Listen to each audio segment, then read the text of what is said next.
link. No one online gets to see it. You have to hit start stream, and then you're actually broadcasting into the ether, which I am now. And Fancy. I'm trying to get some music going. All my music tonight is by Kevin MacLeod of Incomitatum.net, I believe. Sounds very much like Incomitatum, but it's not quite. And trying to get my folder for tonight, the vibe I'm trying to set says, what is this? Because I saved just a bunch of Creative Commons music. This is my Jazz Lounge Dream folder. Nick, do you like a number between 1 and 21? Those not my preferred ones, though. I prefer like things above that, but not under 83. 83. I don't know that I could do it. We'd be here a little while. We'll go with 14. 1, 2, 3. 1, 2, 3, 4, 5, 6, 7, 8, 9, 10, 11, 12, 13, 14. Purple Planet music. Chilled. Casual reception. Yeah, this is very marimba. I like it. Very good. Presently, my dashboard is staring at a black void. That's no bueno. This is Into the Night with Incomitatum, episode 28. I'm calling it Musical Wolves because we might have a guest from Finland. I'm going to type out to him now. Where That's you about is, as you can. drop into the... Where are you, Linsku Musical? Drop into the chat. Here in Discord, we want to hear your voice, man. We want to have a face-to-face conversation. You're currently staring at a black nothing. I actually need to show off my desktop icons, and a friend from Brazil helped me write this batch file that kicks my Wacom tablet in the ass and wakes it up. Because almost every 15 minutes, if you're not constantly drawing, the drivers want to shit the bed. Isn't it fun? It's a pain. It can be. Yeah, if you go away for an extended period of time, say I'm taking an extra long poo, I might have to save my files in Photoshop and restart the Wacom driver and restart all of Photoshop. So, Dumb. yeah, so my disciplined flapping of my wings, I liken getting this whole broadcast up and off the ground. Kind of like flying the Type 6 in Elite Dangerous, just a big cow of a spaceship. And I like that if I can clear the runway in 20 minutes or less, I think I'm doing pretty good. Currently, I pushed all the right buttons, and there's a version of where you can launch your flight and flip a lot of shit before you actually start streaming. So, like, I just started this without music, but now it's going. It's pretty, like, Miami Heat. Just cool synthwave, dude. So, yeah, here we are. We're going to see if Photoshop will start. Got 20 minutes to see if it goes. If not, we're gonna draw however we can. It could turn into MS Paint tonight if that's what's needed. I hope not. And does my Wacom go? The worst case scenario is I have to restart my computer, because then technically I have to restart I have to change the episode number or put some weird suffix after it. So what'd you do today, Nick? Is this the day? Like you just pooped because last night or was that today? Do you work days or nights? I work 24 hours. Oh, so you're just on call? Yeah, we have our stations we're based at, but are you at the station right now? No, I'm at home. Rock on, okay.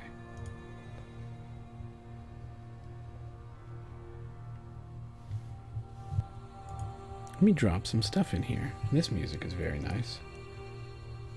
Oh yeah, Photoshop is handsy. This is Soaring by Kevin MacLeod. Let's just keep this on a loop. If I like a song, I'll let it repeat a little bit. Did you see what I did on Instagram, Nick? No. I don't know if you follow Instagram at all. I do not. Let me see if I'm allowed to. I can't copy this. I can copy you a link. I don't know if you can follow a link. Are you able to follow a link presently? I'll post it in the Discord. Yeah, I can do that. Yeah. We went to the Army-Navy supply store today. Neato. And so we got these things.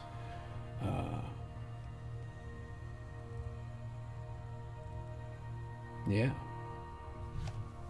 Where is Linsku musical? So these are the things we got, because we're going to be talking about. I don't know if did you get to see any of the pages of my nature journal? Is that the one where you were in the middle of a bunch of places with some giant?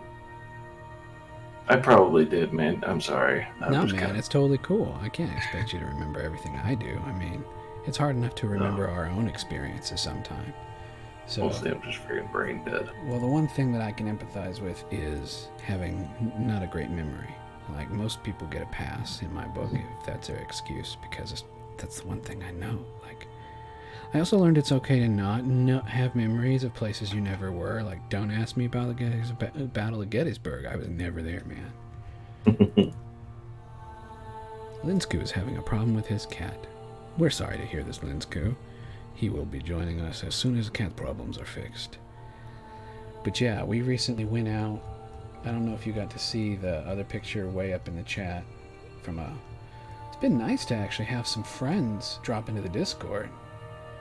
But let's get this picture going on. Open original. But the other day, I remembered that when I had my 10th birthday, I went to this sweet place called Eagle Island. It's here in Idaho. It's just a big, partially now man-made, terraformed sandbar in the middle of a river. It's pretty cool. If my stream will cooperate, I'll show it off. So, and then I went there in Google Earth to kind of scope it out. It's like, hey, because I don't know if you've done much of it. I don't like to be the dude, bro, that needs to take a fucking keg of beer to go do it, but have you ever done much day camping?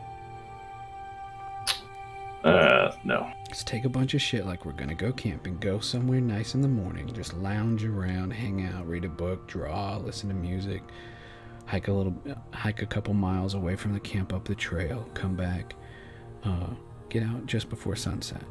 Nice way to just spend the whole day out in nature. Day camping. I'm just learning about it myself. So I'm like, wait a minute, there's a state park, you gotta pay $5 to get in if you're bringing a car, but everybody in the car gets to get in. Or you can pay $10 a year to just get in year round. So we're going to go at least 2 more times this summer. So we're thinking if we got an extra $10 lying around, we're going to get the year-long pass. So, but I looked at the place on Google Earth. If we're going to go there for many hours, where are we going to squat? Well, we'll do it here. What is that? And because I played because I played Breath of the Wild, this looks like a bokoblin tower. This is what is this? I have to go see this. Is this real life? And it's enough of a shitty 3D model that I'm like, whoa, I gotta go see what that is. So we went and we took the whole day and we hiked back in there, and it was pretty cool, man. I got to take a couple of the tapestries that I've done. I don't know if you heard that I did that, but I took 2 king-size sheets, and they're too much polyester, so I wasn't able to actually tie-dye them, but I was able to bleach some cool patterns into them. So I took those with me, and with some paracord, I attached them to a tree, and, create like 2 walls, kind of like, you got the Asian rice paper room dividers. Kind of know what I'm talking about, Nick? Do you follow?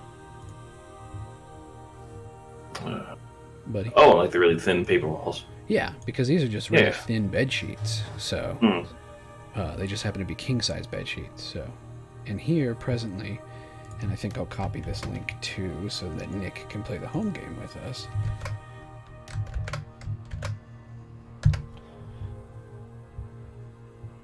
Oh, Brienne is with us now. This is Myriad Silver, my hot wife. Linsku, I see you're here.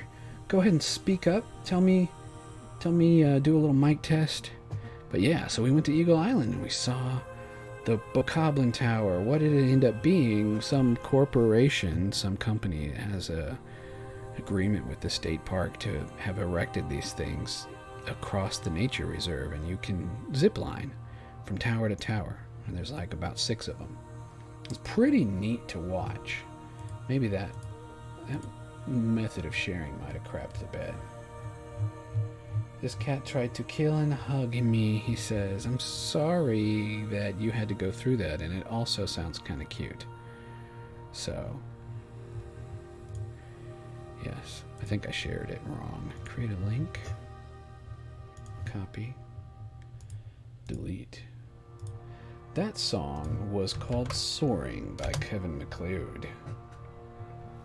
Yeah, and this is the tower here.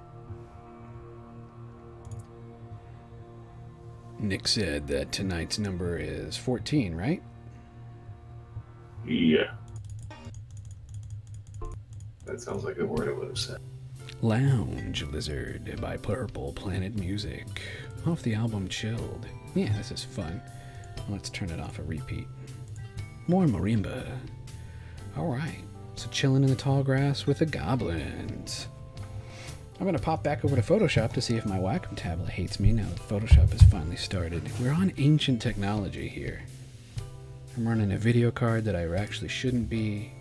All of my hardware is almost 7 years old, so it's the grace of the gods that we are even allowed to do any of this today.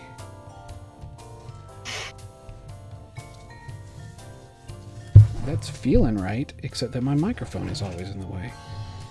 I need one of those arms that comes down. By the way, that ain't happening like anytime soon. Those are mucho dollars. That's why part of what I want to start doing is creating illustrations that people find it. What's going on? I need an old priest and a young priest. We're haunted, damn it.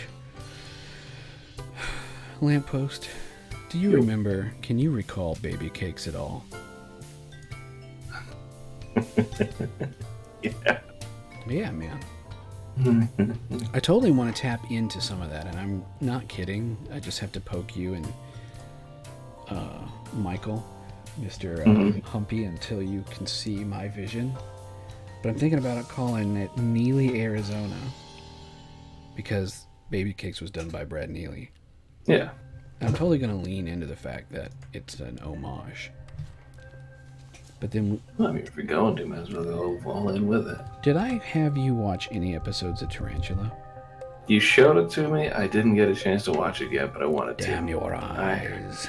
It's so if great, I have a free chance tomorrow, mm-hmm. it would work. That'd be really good. I really like... If you watch 2 or 3 of them, you'll see the through line and how the stories are structured and how these are just salt of the earth kind of hobos and poor people and people who just scrape and by. And I don't want to romanticize that, but at the same time, you do in a way in that you want to build those kind of stories so that people would consider maybe that, holy shit, next time I see a person like that, maybe I'll think that that could be me, and I'll treat them with the kindness and respect and the dignity that they probably deserve because they're human too, right? One would hope so. I would hope so. That's the kind of stuff I like. So what are we doing right now? Well, apparently I'm drawing some Muppet dude. We were also talking a little bit about wizards with gats. How do these dudes like to pose? We're just gonna draw big blocky stuff tonight. Yeah.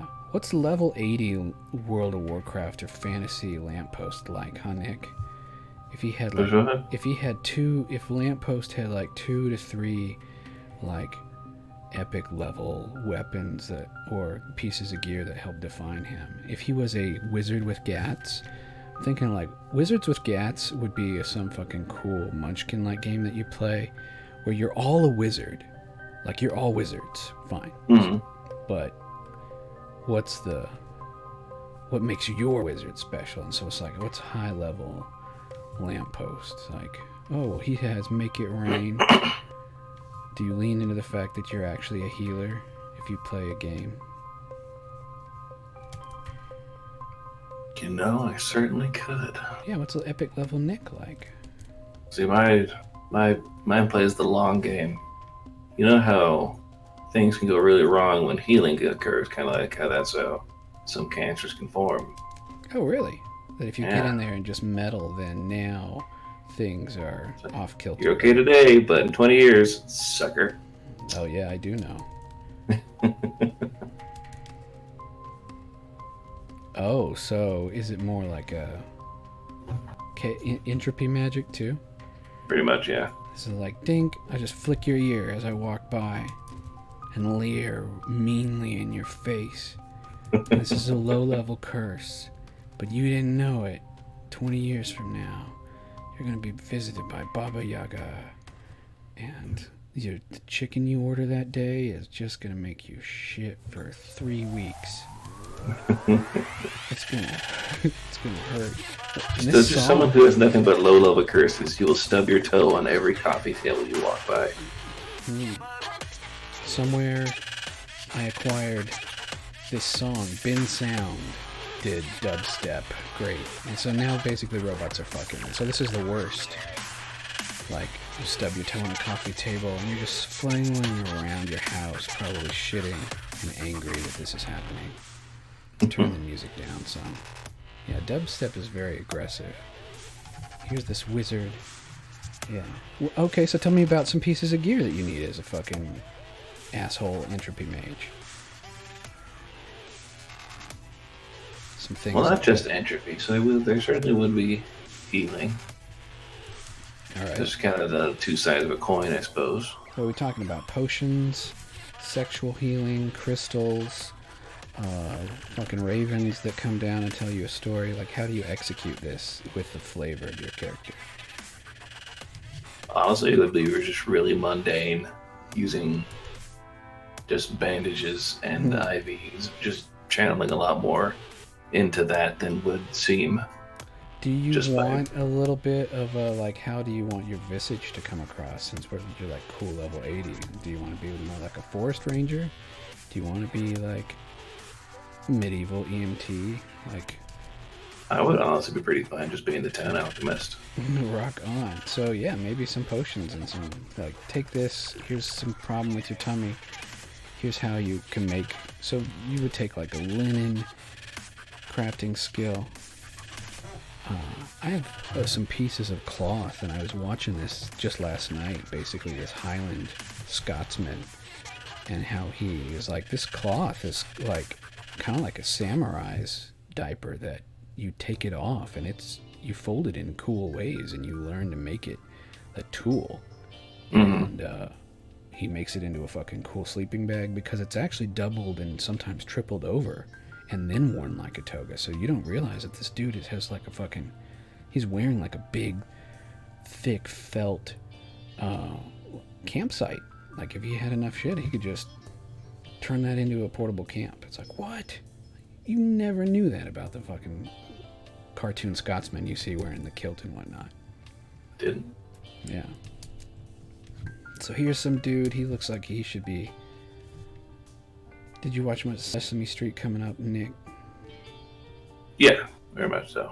There was a skit they did about talking to some crusty dude on a bridge, and he's kind of a wizard.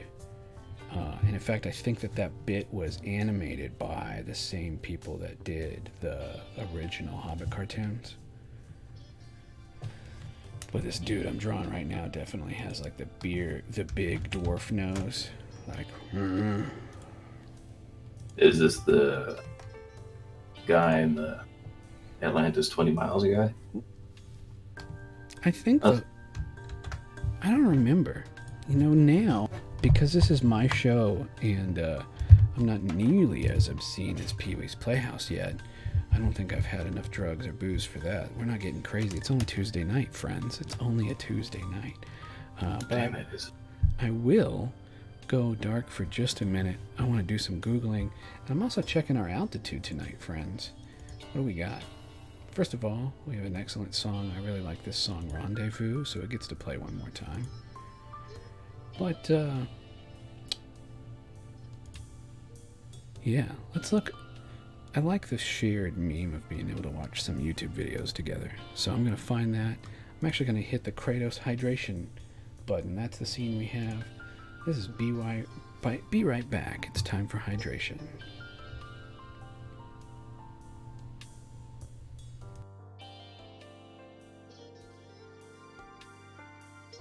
Oh, we're on a commercial break. Okay, I'm sorry.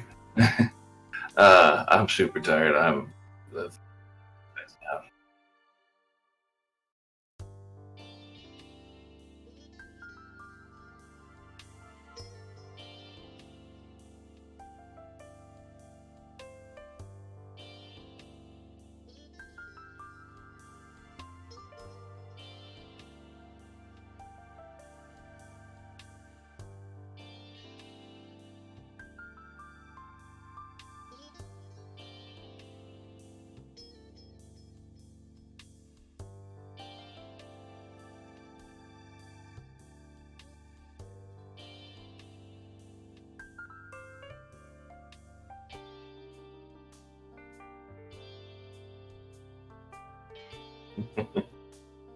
Something to bounce off of.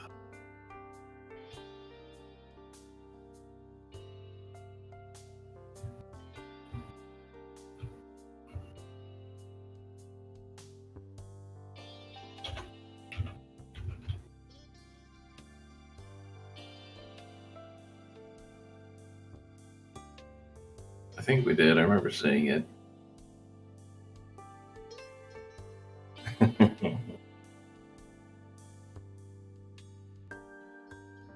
right, I'm gonna go and pass the heck out, man. Night, night, Nick. Too, so good night.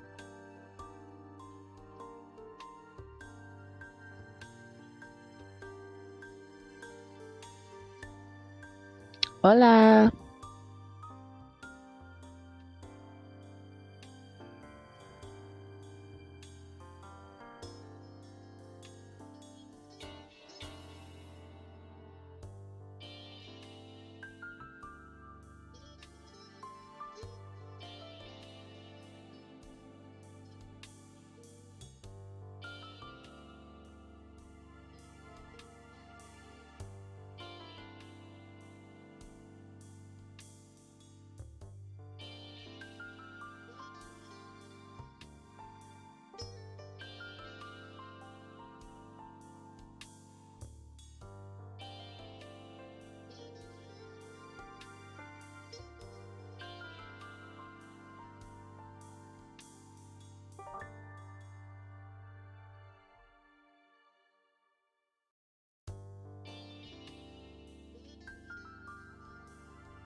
Sure.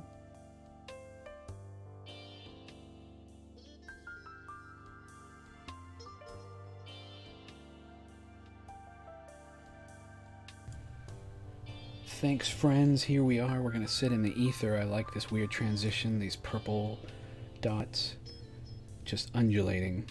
I have some other video I took out in nature that I got to get fed into here so I can do a couple more scene transitions. But we got a couple people in the Into the Night Discord, some super fans. Shouts out to Linsku Musical, who I thought was going to talk with me, not to guilt you into not doing it. I just said, you know, he decided to be my silent partner. He's going to send me cool questions, and I'm going to look over and hope I see him. But also tonight we're joined with Sewell. No, it's all right, man. You got attacked by a cat. You got a good excuse. Cat actually got your tongue. That's what happened. That's just what we're going to say, and that's okay. It's all right. Linsku, if you could, here's your soft homework. Find a couple of those pictures that you say you like out of that. And you say they're good. Thank you. You honor me with that. But if you could find a couple, share them here in the chat so we can talk about them some more. What do you like? Let me interpret them. There's a lot of them. I wrote a lot of shit. I was in the woods for 2 weeks just pent up in a wonderful field going, hey, it's just me and God and my thoughts and the wind. Yeah, it was wonderful. But you know, when you know you're going to be in that situation, you got to go into it going, okay, it's whatever the opposite of solitary confinement is. Solitary refinement. Yeah, there we go. We're just talking some bullshit tonight. Oh yeah, I was going to mute my microphone because I have the thing I want to watch from the old Hobbit animators. Let me not be full of shit here in just a minute.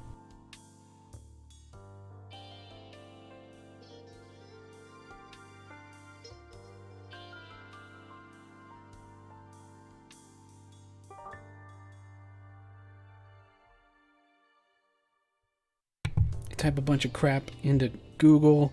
Here we go, yeah. Classic Sesame Street animation, The Bridge Keeper, talking about circles and squares. I think there was one other that was done, but this is the one that I remember the best. We're gonna watch it. Unfortunately, my friends in the Discord aren't gonna be able to hear it.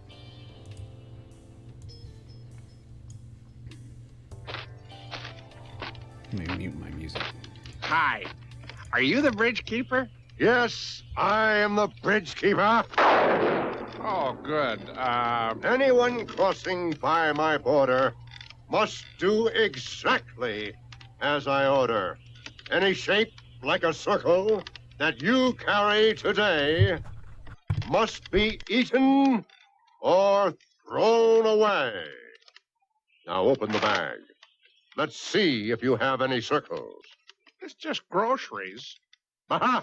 Cookies. Cookies are circles. Look, all of them perfectly round. They are definitely circles. They must be eaten or thrown away. And it's very wrong to throw food away. Okay, then I'll eat them. And what is this? A pizza. Thought you'd sneak it by me, huh? Look at this, a great big round circle. Why, there are even little circles inside the big circle. Eat the pizza. Okay. How about this watermelon slice? It's a circle, isn't it? Yes, definitely. Looks just like a wheel, and wheels are circles. You know what to do. He's making a dude eat All right. half of his groceries. You may pass. I didn't come up here to cross the bridge. Then what are you doing here? I just came to deliver your groceries. Oh, there's the punchline. That was fun. Yeah, the Bridge Keeper on Sesame Street. We just watched that. That was so enlightening.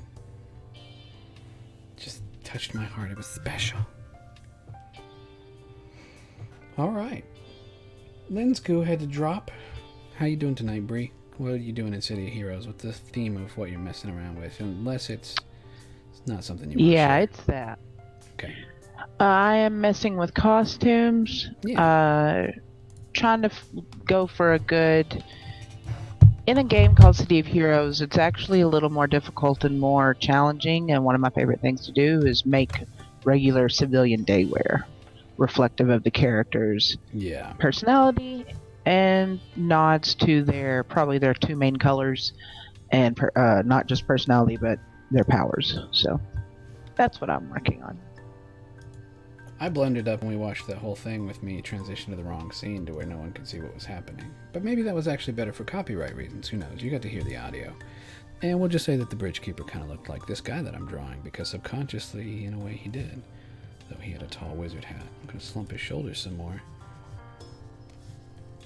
But yeah.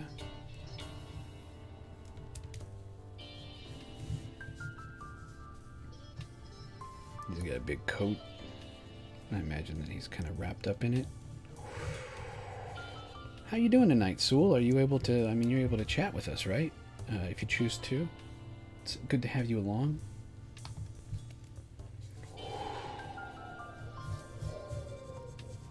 Kind of like a toga.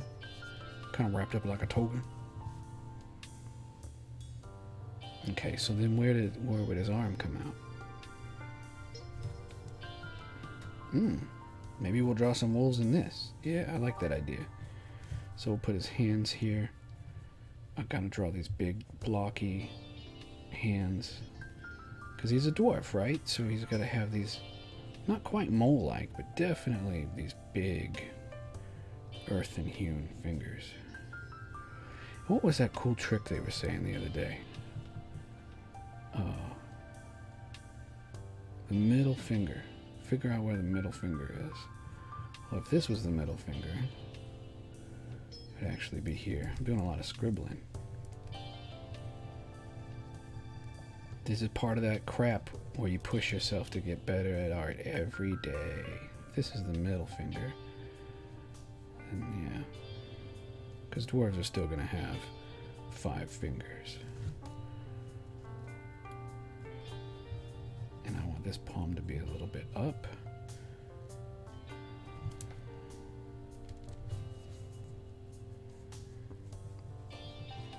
Because the only way that you get better at any of this is to just get better at it by doing it. So I'm blocking in these blobby fingers.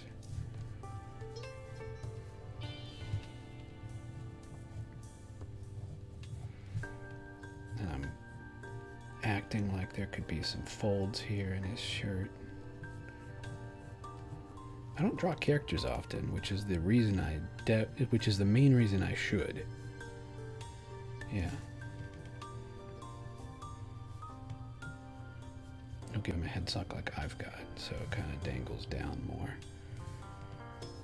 He actually looks like a Jew in the desert. It's not a slur. I mean, this reminds me of maybe a picture from the Bible or something now.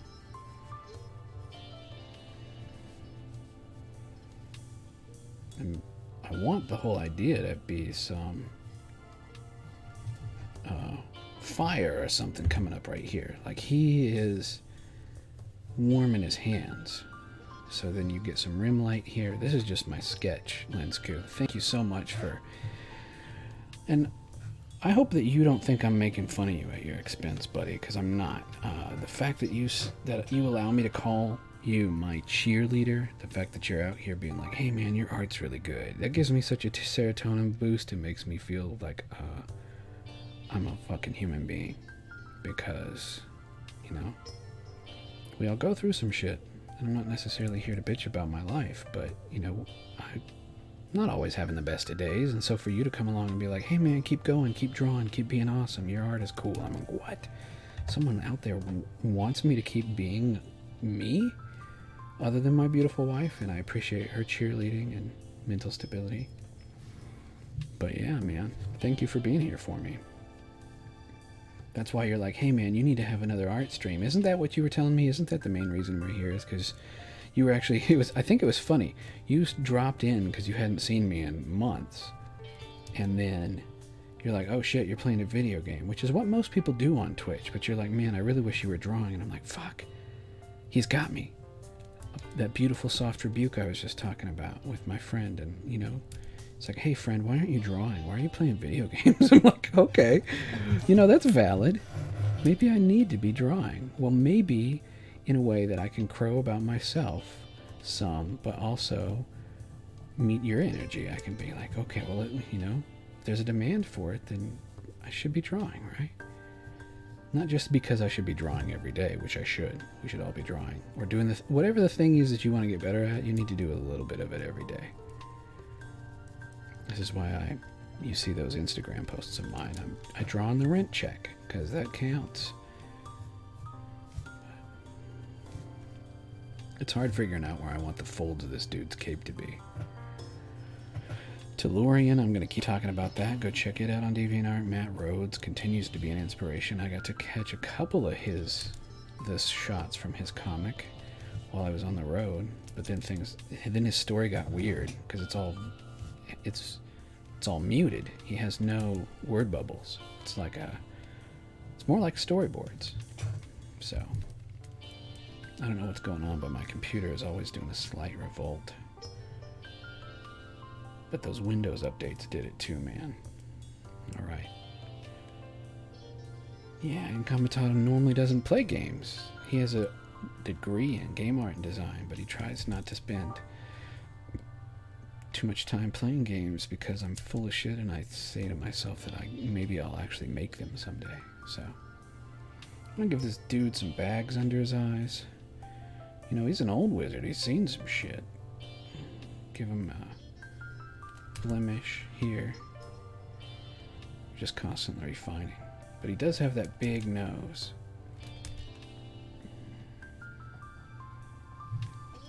An old wizard. Yeah. And I might redo his face here in a minute too.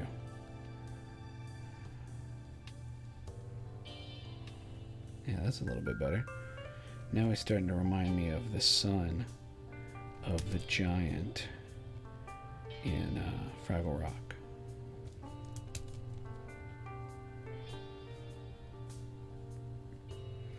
Here in just a minute, I'm going to take a moment for station identification, because I should share on social media that our stream was late, but we're actually doing it. So.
So it turns out tonight I have 3 viewers. Damn it, I'm one of them, aren't I? Yeah, I think on my Twitch dashboard, if I don't pause that, then it counts me as a viewer. Let's go ahead and post in the Dog's Estate that we're doing it. Wizards with Gats. Yeah. Where else can I roll this up? Where else can I get in trouble for posting my stream tonight? Off topic. I like to post in people's off topic channels. How am I going to get people in trouble? How am I going to get myself in trouble? General.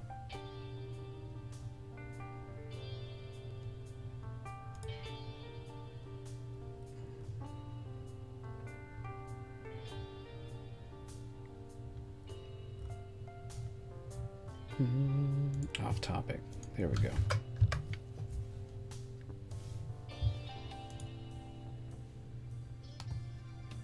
All right.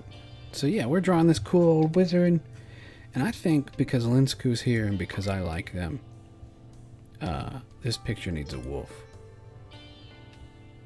People are dinging my dingy dongs. They're hitting me up on the social medias. I guess giving a shout out to myself. I'm on Instagram. You should go like my stuff. Some of my pictures that I fart around with here end up there or in a more refined version later. Hopefully. That's the plan. Doesn't always happen. How many tabs can you have open at once? As many as your computer will allow. I got quiet friends out there. What's anyone doing? Costuming, about to go AFK for a bio break. Rock on. Let's switch back over to End of the Night. Well, Linsku, what do you like to draw, and what do you think you want to get better at? In a weird, douchey way, is there something that you could give me a subject and watch me draw and have me talk through? This episode is also brought to you by Wayfarer's Guides to Wizards and Weirdos. This is something that I've been thinking of doing.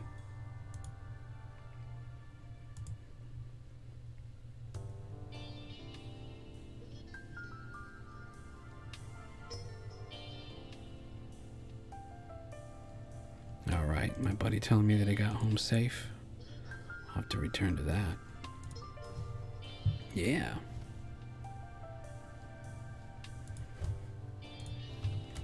Posting my stuff out there on the Book of Faces again because we were an hour late, and that's okay.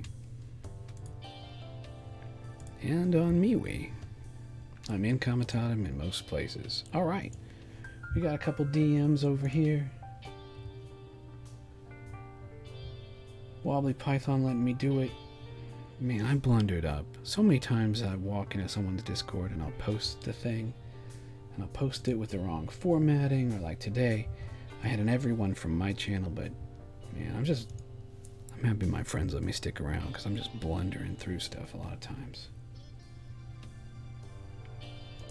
I don't even know where to promote myself over here without pissing people off, so it doesn't matter. Let's all remain friends. And the other thing that's cool is, you know, music really does promote a certain kind of energy, but by having this one song on loop, it's chilled me the fuck out too much. So I think that in this lounge music, we need to open up our stuff. We need to get some cool, what do we got? Future synth in the pool too, just kicking butt. Now Linsku, you're in the hot seat as you're our new guest. Are you even here still?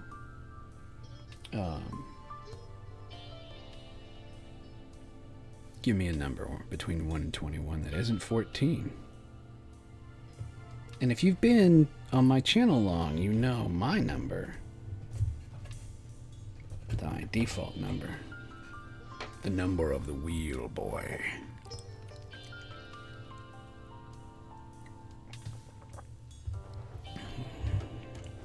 Oh, limeade will curdle your tongue very quickly. Come on, Linsku. Linsku. Come on. 7. And so mote it be. The number was 7. Boom. Set phasers to done. Computer science. Yeah. Oh, it's just a real quick little bumper music. Here we are, yeah. Wayfarer's Guide to Wizards and Weirdos. Here's a weirdo. He's a wizard. What are his powers? Hopefully one of his powers is don't get eaten by that wolf. So I'm going to get real sloppy with this sketch here in the background. So what did Linsku say? Looking at your sketch, I have some catching up. Mine just looks like lines. Oh, and that he might actually join us on voice. I would hope so. I would hope that you would see this as a safe space where you're not going to get judged. In fact, Linsku, here's what I can say to maybe set your minds at ease. You're really my only other fan that would be watching tonight, so you can know that you don't need to be too nervous because no one else is watching. This is just a conversation between friends tonight. I mean, with that said, hopefully it gets archived on YouTube if it was any good, if the picture is good. I'm thankful that you would give me the sand of your hourglass tonight. Just, even any time with a fan is like, man, hey, let me feel your vibe some. What's Linsku into? And Linsku says that he wants to get better at drawing wolves and animals and monsters. Linsku, that's all the stuff I love to draw. Let me toot my own horn some in a way that I forgot. Let me do a search over here.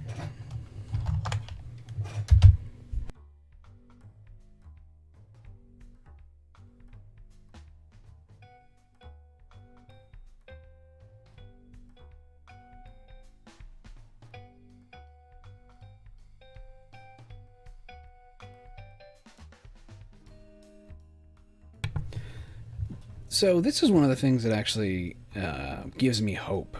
I hope you can see this, Linsku. Let me run all my tabs this way. The 5 Wins Token Pack. I sell this on the Roll20 marketplace because I kind of helped. I was there with the birthing pains of Roll20, and we did a Kickstarter, and these were generated as a result. And I guess I'm selling it for $5. That's cool. Oh, because I wanted to sell each pack separate for $1. But that didn't happen. I wasn't allowed to do it that way. But here's a zoom in version of each of the tokens. I drew all of these. In fact, while I was on vacation in Arkansas with my wife. Like, I have to have internet and a place to be able to set up my tablet. I'm really glad that I didn't take too much technology with me this time. But yeah, this was a few years ago, and I mention all of this because beasties are part of what I want to be drawing.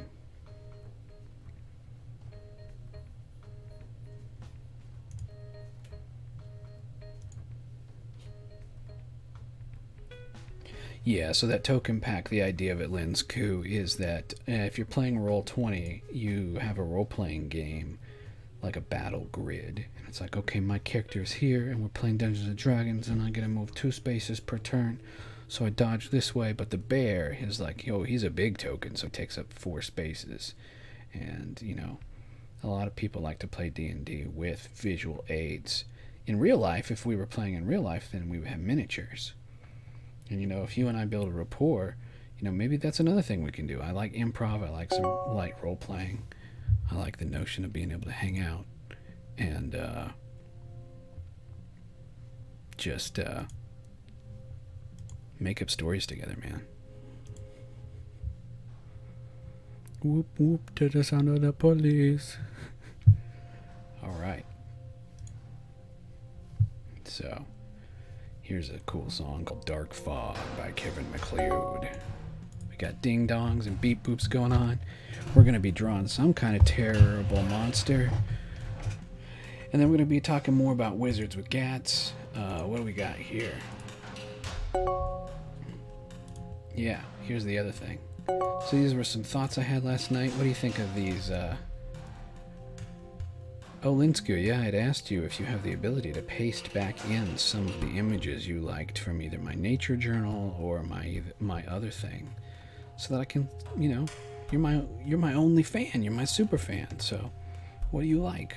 If it was the Linsku show, and you were paying me to be like, hey man, I really liked this thing. Draw 100 more of that. Like, what's the vibe that you're feeling when I draw some stuff?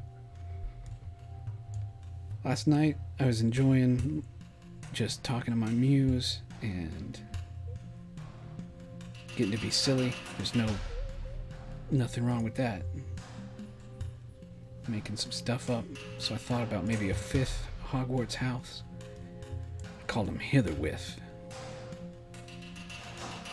Maybe I animate it similar to Lumberjanes. Yeah, let's do this.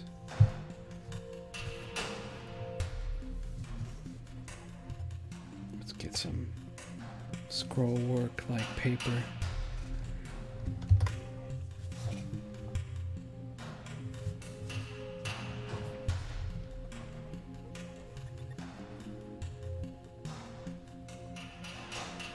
I do like draw. I think that if I'm gonna draw, I like drawing out an attention to people's noses, the shape of them.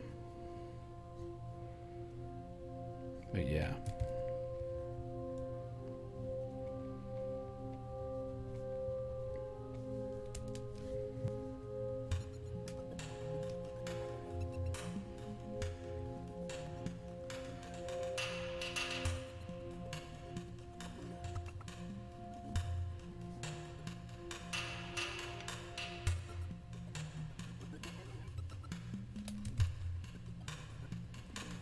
I guess characters need eyebrows, right? It's important.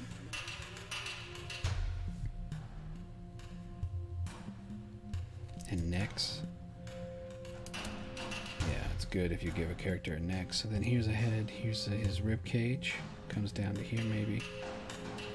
Or probably more down to here, that's right. And so then there's his torso.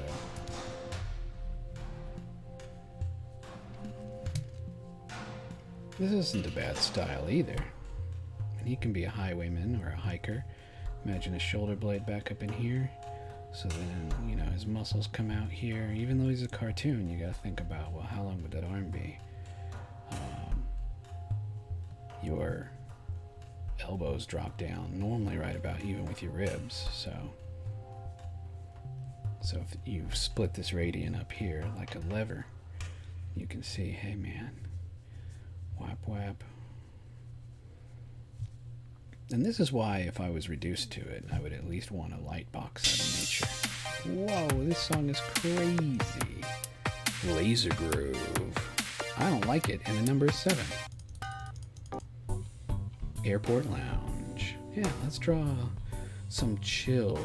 So here's what we said. Yeah, let's get back over there. Man, this dude's always all over the place. That's true. That's true. My brain is a hummingbird. Not even a smart hummingbird, just a hummingbird. Alright, so we're talking about a weird Hogwarts house, and I'm going to do over here on my tablet like I did out in the woods.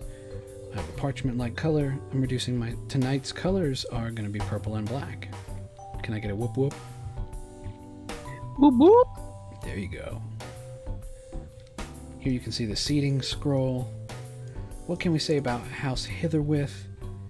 Well, they stay in the yurts out past the animal pens. Whoever gets sorted in a House Hitherwith, every class is an elective. Kids of House Hitherwith love to hang out and scry. Out of all the houses, only about 4% are ever sorted into House Hitherwith.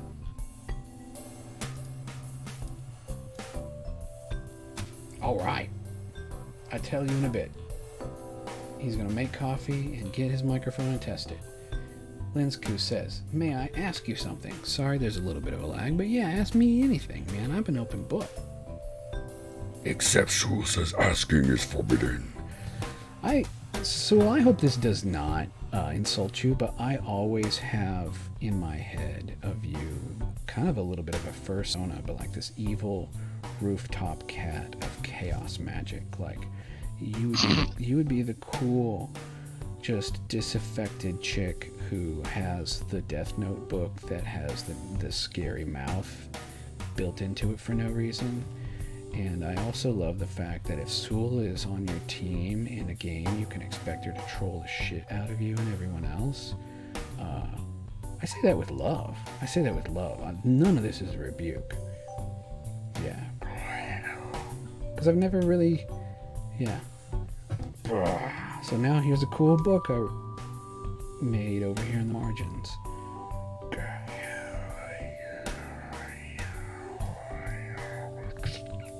The book is hungry, child. Feed the bug. Oh God. Feed the book. Maybe it's a yeah, in my fantasy world, maybe it's a ad campaign started by the church to keep kids ignorant. Books will eat you. Stay away from books, kids. God.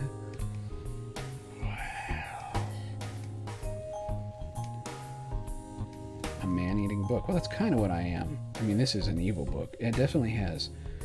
Oh, yeah, not fire. Unless it's balefire, because balefire is sweet. Oh, well, we said tonight that our colors are purple and black, so my accent colors, where do I use them? Use them smartly, kid. All right. That's too dark a purple for the viewers at home. That's fun. Oh, let's do my favorite color of purple. 8 0 0 0 8 0. There we go. So purple. Just like I had my Sharpies in the woods. Alright. So the question was, how long have you been streaming? Like in years? No, Linsku. This is episode what? What does it say on the 10 tonight? 28, I think? I've been streaming since about November. I think just before Thanksgiving. I was going through a super awful depression, and I'm like, I'm just going to reach out into the darkness because I love that you're here, but this microphone is really why I'm here, because it's a little sexy to hear yourself in. And so I'm like, I have no one to talk to. My life is shit. I'm going to talk into this microphone and see how it sounds. And you followed me in around December, if I recall. It's hard for me to have memories sometime, but somewhere towards the end of winter.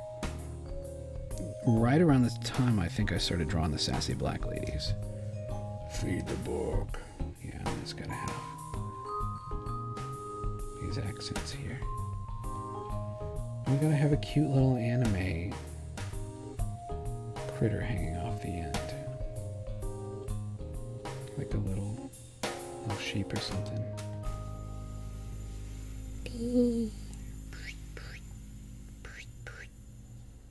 Like a Cthulhu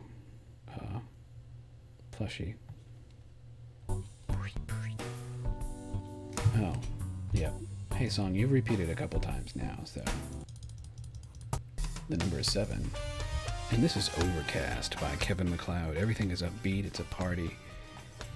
Yeah, this chill wizard's gonna get some purple accents now, right? Here's some. Instantly changes his vibe for you to see some color on him.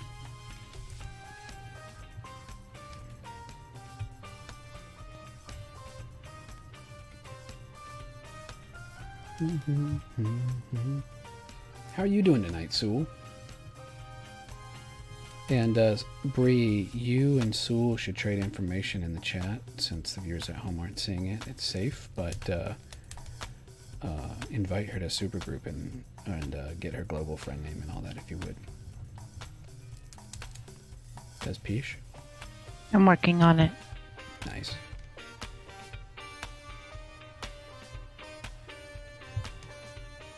So here's Gary, the chill wizard. He's got to have some facial hair. Now he's starting to look like Shaggy a little bit, but man, if you're a wizard and you don't got some facial hair going on, you might be the kind of wizard that doesn't value facial hair. That's all I'm saying. Oh, I thought there would be sick burns for people that didn't have facial hair, but that's being Discluding? I don't think that's a word. Discluding. Uninclusive? There we go. Linsku says his microphone's working. Let's draw a cool hoop up here. Wing. Oh yeah, maybe this is the cool... Because this is Hitherwith. This is House Hitherwith. Some of the viewers in the future are going to watch this episode and want to punch me every time I say that. I don't. I like me. Today, anyway. Give him just a little bit of muscles.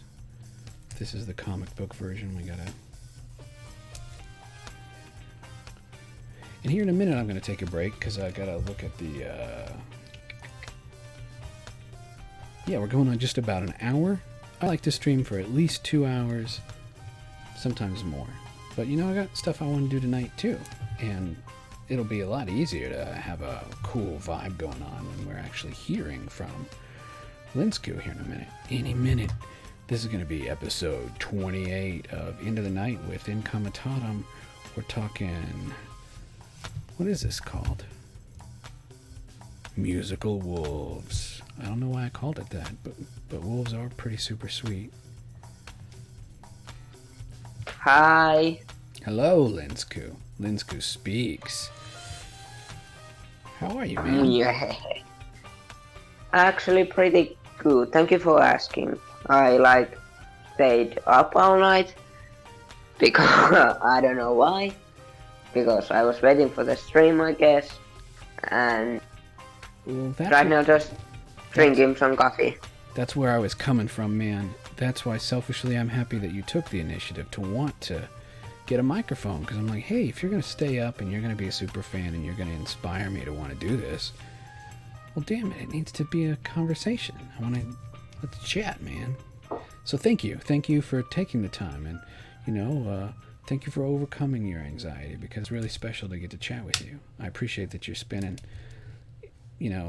6 years from now, maybe you won't even remember this, but tonight you're here with us, and that's important to me. So I want to value your time.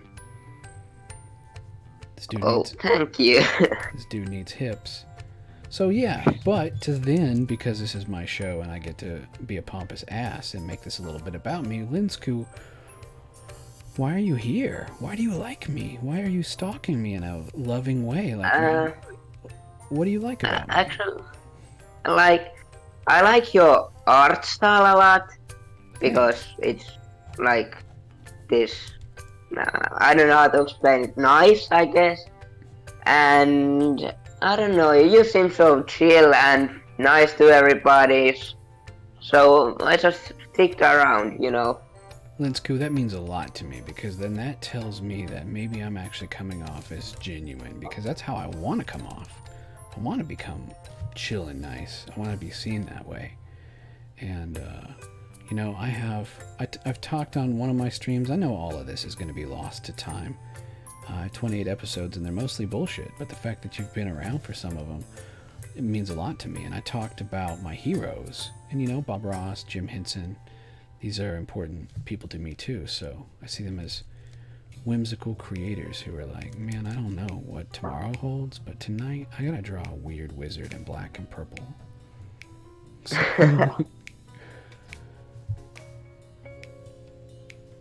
Mille, mitä sä oikein teet? is this your cat?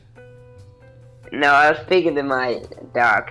She's just lying there under the table. We love doggos too, man. Yeah, let's give this Hitherwith the foppish shoes, right? And he's got to have the big socks. But he's definitely dressed like he could go on a hike. When you were listening to my stream at all, I don't know if you were always in the Discord. Were you hearing my voice okay? Yeah, it's okay. I sent a picture of my dog in the general chat. What? I must see doggos. Thank you. Oh, is she a German Shepherd of some kind? Yeah. She is a long-haired shepherd, and for a long time I had a shepherd that looked very similar. We raised many generations of German Shepherds here in my family, and so that's important to me. Thank you for sharing Yeah, that. In fact, yeah, that's I guess the viewers at home aren't seeing this shepherd, so let me open the link. You don't mind if I share, do you? yeah, I don't. All right, dropping her into Photoshop. Here she is. In fact, this is how we get some inspiration sometimes. A friend will share something online while we're in our stream, and it'll tickle us, and we'll say, man, let's use this for some ideas. In fact, I think that while this cool little wizard I was drawing is neat, we're going to use her in this picture over here with this other wizard. Yeah, that's fun. Right now I'm just like freaking out that I'm speaking with you and like I overcame my anxiety and like, you know, I'm just freaking out in my mind. Well, that's awesome, man. I mean, not awesome that you're going through. I hope it's a good freak out. You know, yeah, it is. Like, oh man, I'm really nervous, man. It's like, oh dude, how do we calm you down? Yeah, but I'm Coffee happy. is a thing. Well, see, that'll probably jitter you up, but that's okay too. So, all right.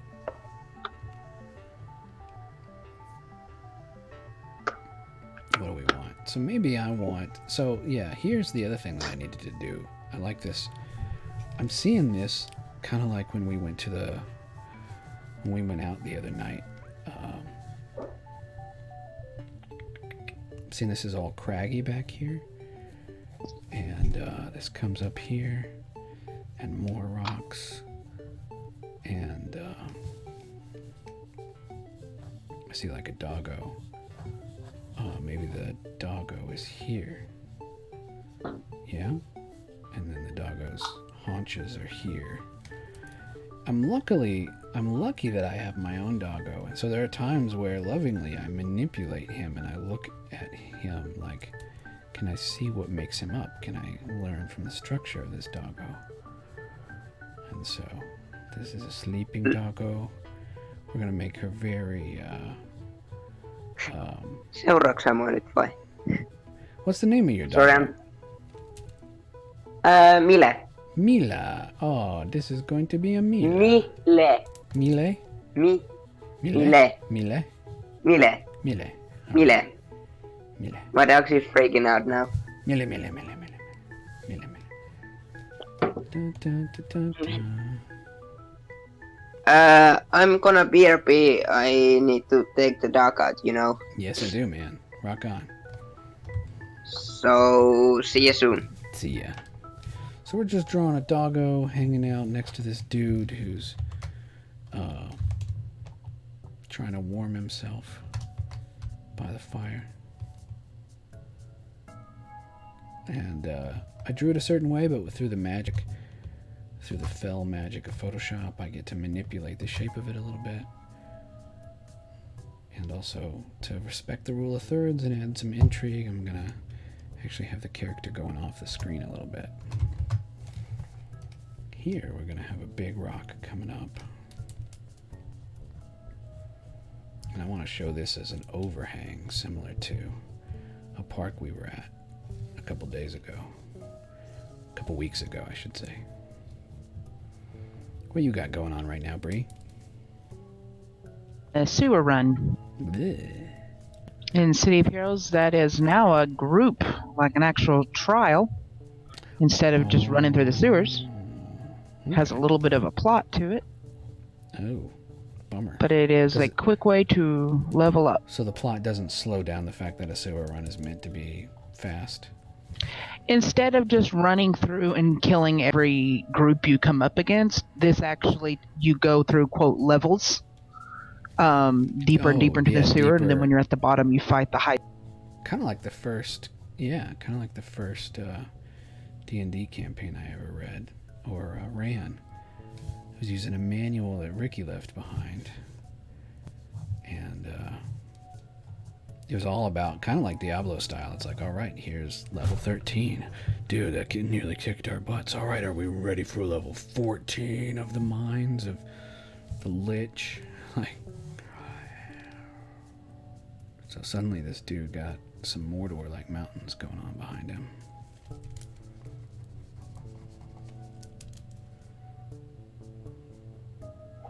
Okay, I'm back. Welcome back, Linsku. It's good to hear from you, buddy. It's cold out there. Is it cold? Yeah. We are experiencing a very warm summer. I'm with my t-shirt. I have my t-shirt on, and it's 7 o'clock. It's cold out there. Yeah. And you're in Finland, right? Yep. Yeah.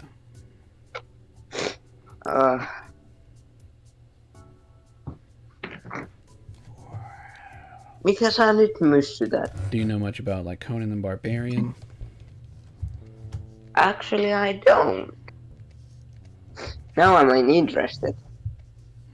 You're awesome, man. Yeah, it takes place it's a fantasy story. You know, sometimes you talk to people about fantasy, like Dungeons and Dragons is normally in a world where you imagine guys having steel swords. Well, Conan is set earlier in human progression. They call it sword and sandal. Isn't there a game called Sword and Sandal or something like that? There probably is. I know there's definitely some Conan games. In fact, there's a decent Conan computer game. But yeah, the point of that is it's set in a world where, kind of like a Jedi is a badass with a lightsaber, in Conan, if you have steel weapons, it's a big deal. It's like, whoa, come on. What are you doing, man? Wow. You got steel. Because bronze is normally, or brass weapons is normally a big... Brass. Yeah, that's what most everybody has if they can afford it. But it's still nice and kind of dystopian in the fact that it's still a story about landlords kind of crapping on the little guy. Yeah, I understand. Here, I need to show off some of this wizard's gear. Maybe a cool backpack or something.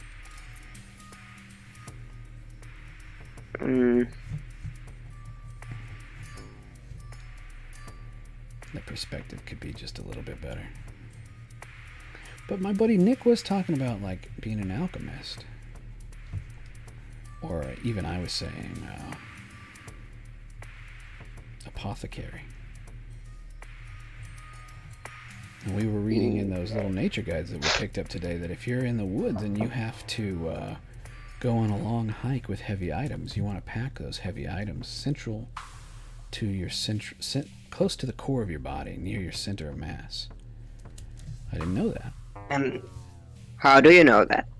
I only know it because I read it on a card. I don't know if you got to see the cards we purchased today, but they were kind of like little survival tips on cards that you could leave in your pack for when you're bored and learn some tips.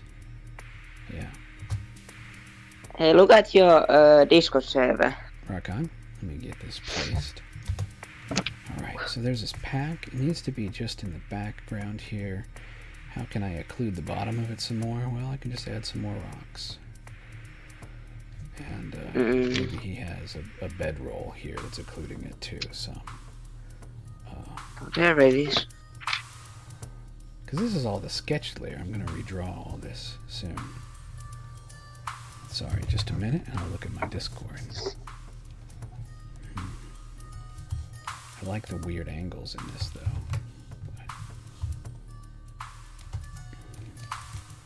So yeah, out past this point is the flattest flat deserts. We don't want to go there. Flattest flat desert. Yeah, the Badlands. You like how rocky this is? Let me share this in the chat for those of you stuck playing the home game. In the general. And there is your kitty. And what is your cat's name tonight, Linsku? Well, two of the cats. The one who tried to kill me is Mosse. Huh? Yeah. He made me laugh. And the one who took my archer is Mina. Mina. Mina. And you're having a hard time coming by paper, so you're not able to draw, right? Yeah, I have a little bit. I was gonna say, do you have some cardboard lying around from like an old pizza box or something you can draw on with a marker? I mean, if you No. If you really have to, you can draw on anything, man. Yeah. Yep. Yep. Yep.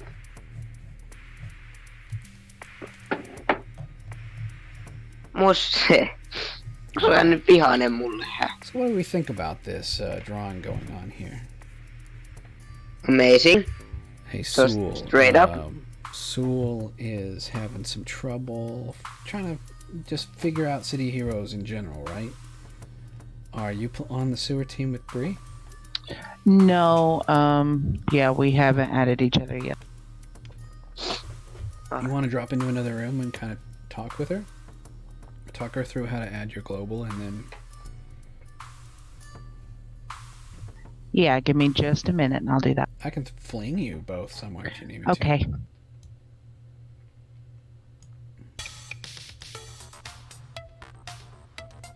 Alright. Girls are off in another room. This sounds like some good break music. We're coming up on to an hour and 12 minutes. Just hanging out and drawing. Linsku, are you seeing my wizard? Yeah, it looks awesome. Rock on. I'm going to ask you more about it when we get back. But yeah, let me change over to our hydration puppers. Our dog's name. Do you know the name of this puppers on the screen when I go to hydration mode? Linsku. What? Yeah, what? Do you know the name of my dog, the one that I show quite often on the screen? No. Have you played God of War? Tell me it. Have you played God Pardon? of War? What did you say? Have you played God of War? No, sadly. Rock on. That's cool. In fact, I didn't get to name him. This is technically my sister's dog, but I love him so hard. His name is Kratos. And in the elemental chain in the chain of elemental powers, I imagine Kratos is void puppers. He channels chaos. In fact, he eats my socks. Yeah. In fact, I have a big toy I've made for him that is just a big tangle of all the socks that he's destroyed to the point that I can't put my foot in them anymore. So I'm like, fine, you can keep these. And I've tied them all together in a big... That's so sweet. I call it, yeah, like a rat king. Have you ever heard of a rat king before? Nope. It's a horrible, cool concept. The idea is when rats are nesting together, they can actually get their tails caught entangled together. And That sounds painful. yeah, and so a rat king is like a ball of rats who all have their tails entangled naturally. No one did this to them. But because they are entangled, they are just a mess of claws and anger because they don't understand how to get untangled. And so you don't want to come across a rat king.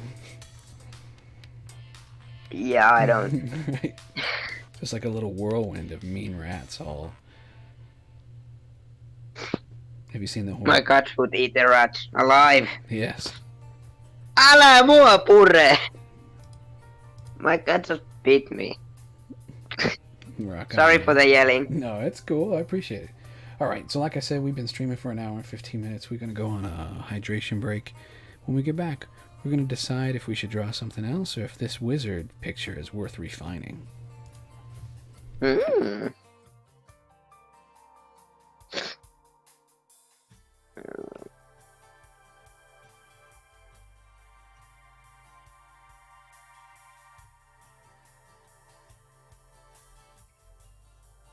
Yeah.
onko se ihan ok miina?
All right, we're back. Welcome back. We're going to fast forward the song. Disruptor. Boom, boom, boom, boom. All right. So what do you think about my picture, Linsku? What are some ways you might describe it to your friends if they were blind and couldn't see it?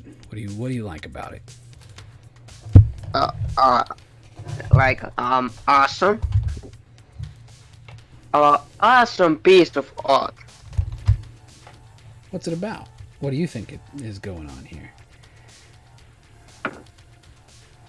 Well,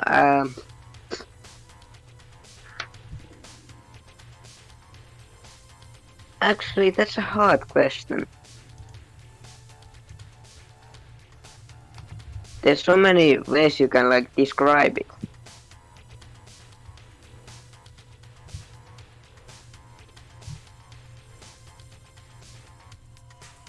I'm just trying to think of words.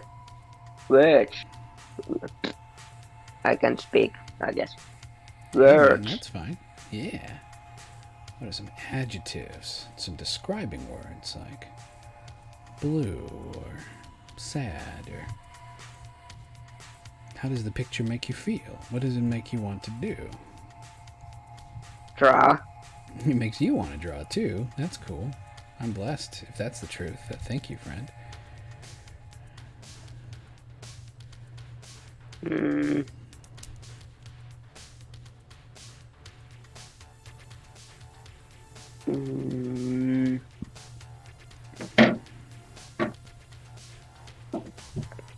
Here I gotta decide how I want to decorate this guy up because he seems rather plain, so...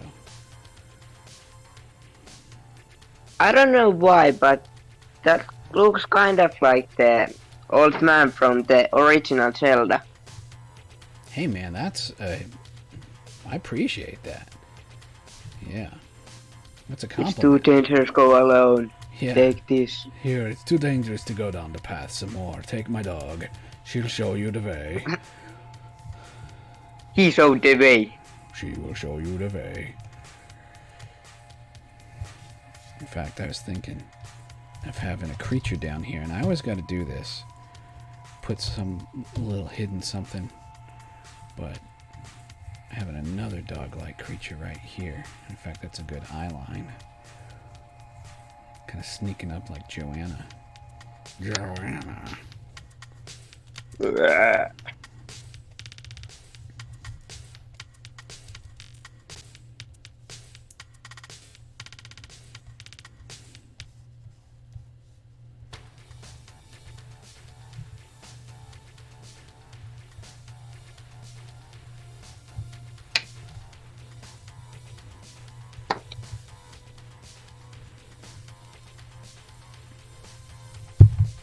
Well, that's a cool idea, but I think the execution is a little wrong.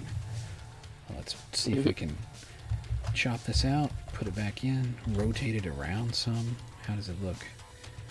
Not dynamic enough. We need, like it's about to strike.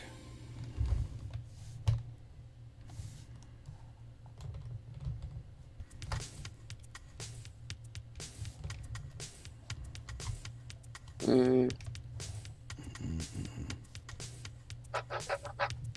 And so I want to give it a longer sweeping neck, like a little hunched backed and plodding.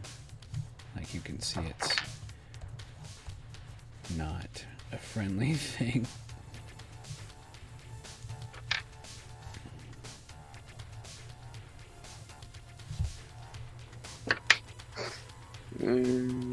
See, I'm not feeling it, but now I have a new idea.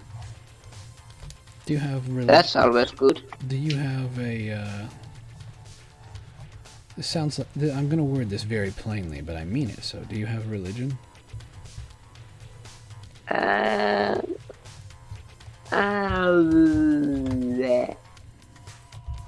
I like the idea of Wait a maybe minute. setting a pot here.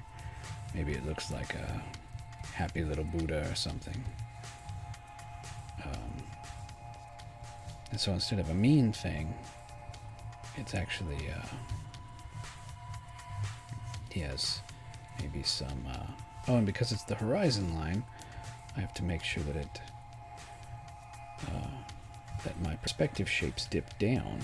Say down instead of up. So everything is below the horizon line presently. So let me shape this. Was turned into a weird gourd all of a sudden. But yeah, I want it to have a belly on it.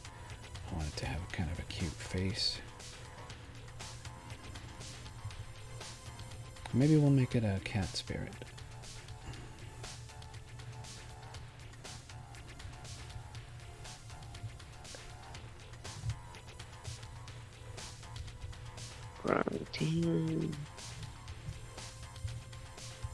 I don't know how to spell it, so I'm just gonna send it to you. I ain't the best at English.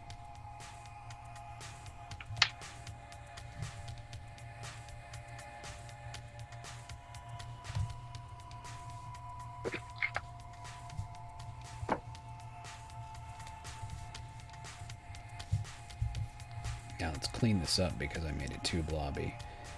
But yeah, I need the viewers at home to be able to read it.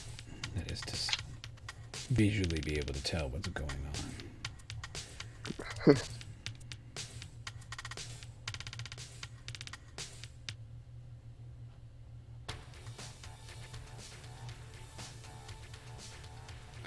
And this would also resolve itself better if this was a piece I was going to work on more.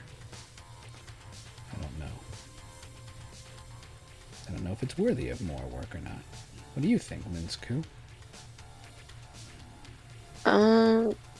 It looks like very good like that, but Do you want me to add some shading and make it something that would be worthy of a like poster? not finished, but almost finished. Oh, rock on. Linsku is technically just saying work on it a little while longer. So Yeah, basically. This is kind of like a cartoon raccoon or cat. Maybe it needs some ears. That's like a stoneware pot that has some incense being heated in it.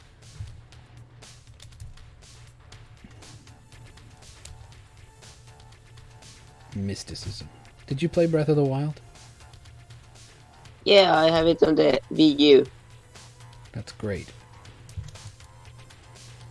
In fact, the cat will have some kind of cool tribal. Haven't played in it yet. It's been a while. I meant. Yeah. Me too. I have it by way of liberal emulation. Just.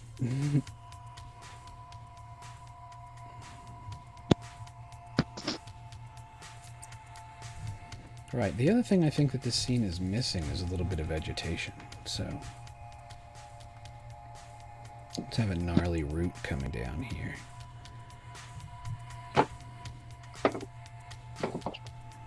Oh no. Yeah.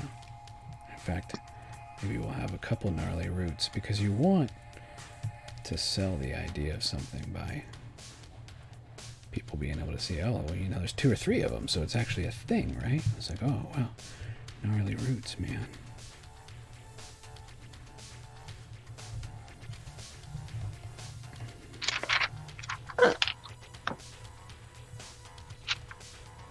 I wanted to have a wizard staff of some kind, so... How did you get, like, actually, let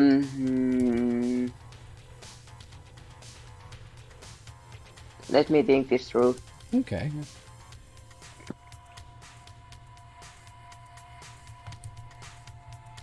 I'm having a blackout right now.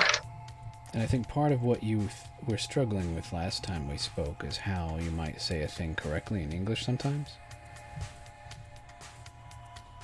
Mm.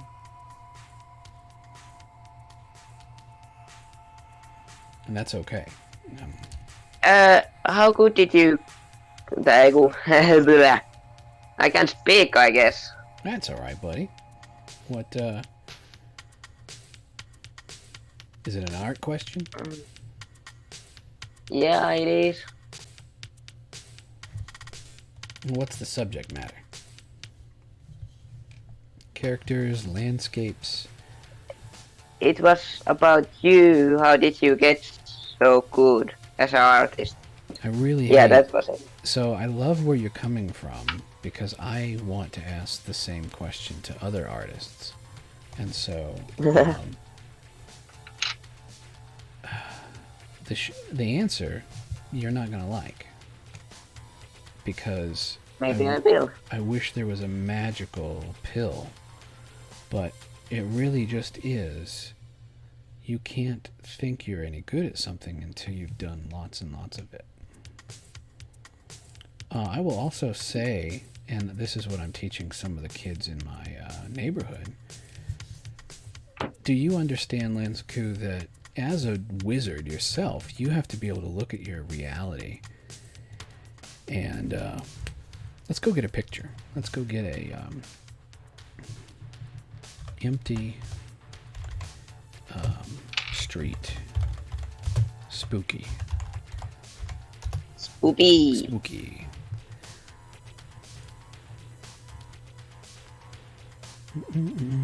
I need something with a variety of shapes. Let's say urban shapes. Urban. Okay, this isn't too bad. Urban shapes. Those of you playing the home game haven't seen the results of my searches yet. But if this image will resolve itself... Open image in new window. Come on. It's really small, dude. Well, hey man, why don't I be full of my own shit here and use a picture I've taken recently. Trip to Arkansas. I bet if I scroll through here I can find a good candidate for what I'm talking about.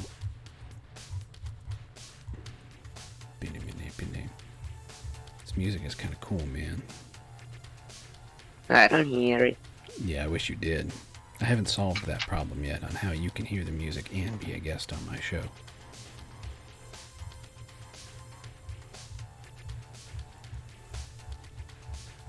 Alright, let's just draw some bullshit.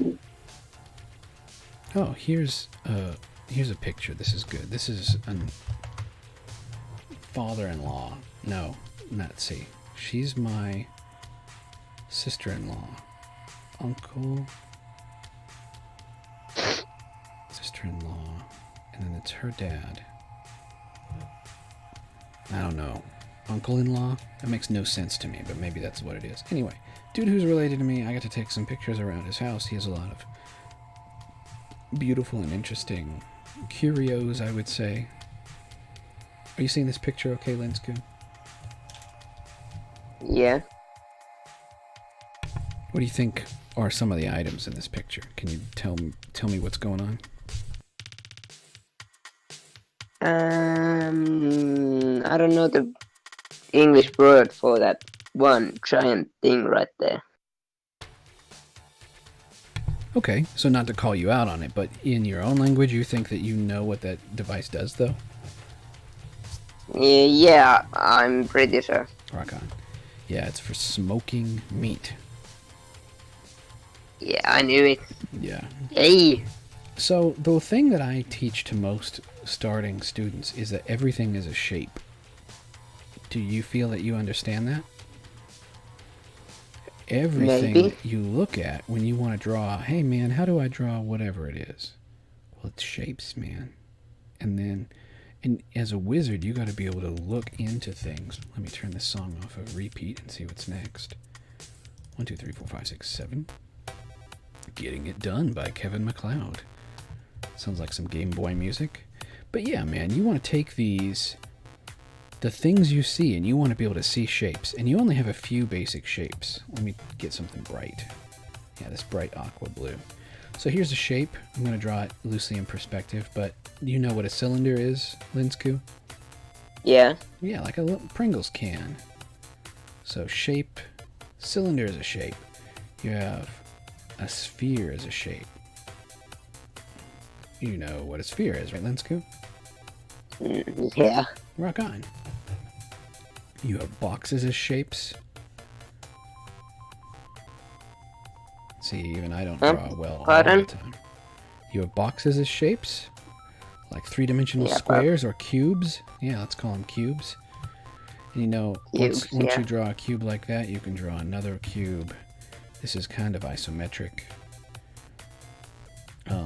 Cones. Whoa, my Photoshop wigged out for a second. Let's undo. Cone is like a cylinder that has been pinched at the top to where all points reach the one point. You know, like a birthday hat. And you know that shape, don't you, Linsku?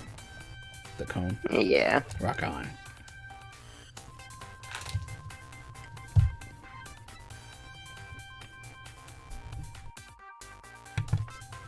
So I'm trying to think of more, but really everything is a shape.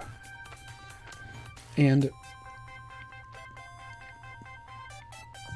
if you look at this two-dimensionally too, this is how you can get creative with some shapes. Do you see this box I drew? Yeah. But sometimes you can come in and round the corners off. So now it looks a little more modern or scientific because it's rounded on the corners. Yeah. So now, here's a version of that. Let me start tracing over this image.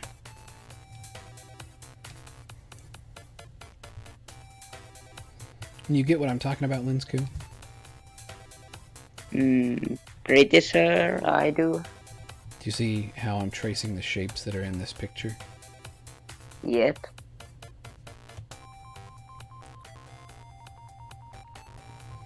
Do you think that you could sit in a place, imagine if the weather were better, and with your sketch pad draw the shapes you see, maybe go to the park, sit at a cafe and watch people, but, you know, draw the salt shaker in front of you? I'm positive. Not sure, but positive.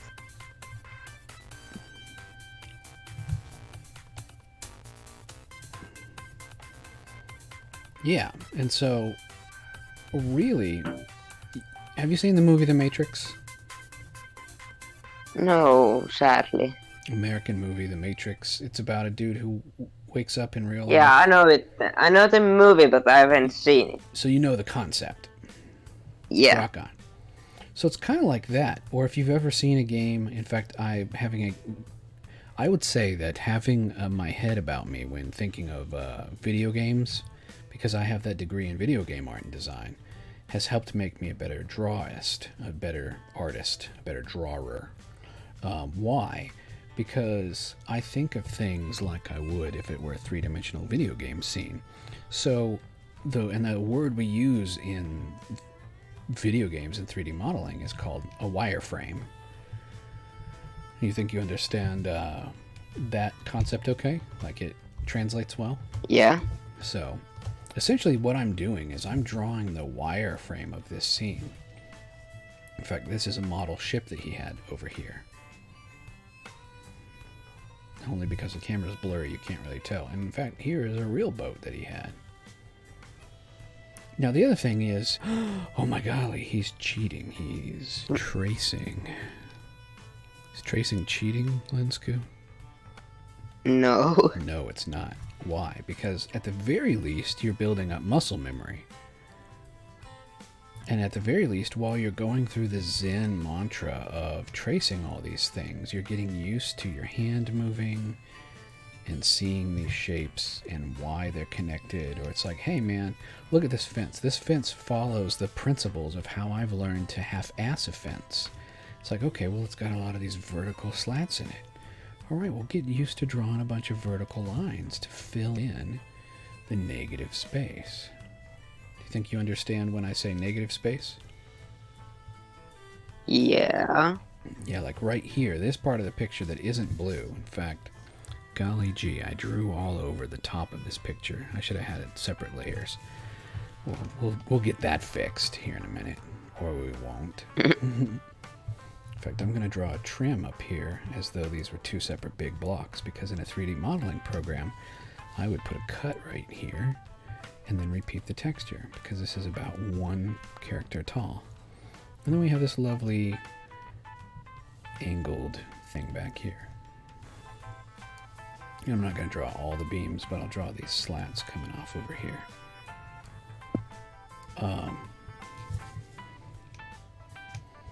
So yeah, feel free to draw what you see and get to drawing shapes. Do you understand much about perspective, Linsku? Yeah. Even if you're not good at it, you understand the basic concepts. Yeah. Is there something that you don't understand and you're not good at when it comes to art that you want to learn more about that I might be able to help you with? Maybe like human, body parts. Like hands and ears and, Do you want me to stuff. take some time out to explain my way of how I do that? That would be lovely. All right. Well, here's what I'm going to do. I'm going to take a little bit of a break. I always love when that song ends, and I love the bagpipes in it. We're hitting an hour and 40 minutes. I got to catch my breath, mentally switch gears, and we'll talk about drawing some people here in a minute. This is episode 28 of Into the Wild with Incomitatum. We're talking about music. We're talking about Lens Q musical. We're talking about wolves, wizards with gats. And what is it like to be able to use your x-ray vision to see inside of the human body and learn to draw it better? When we return...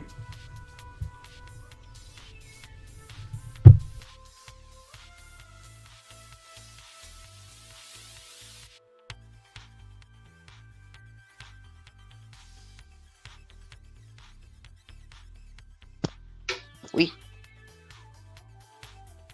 Kun osuu. Ui.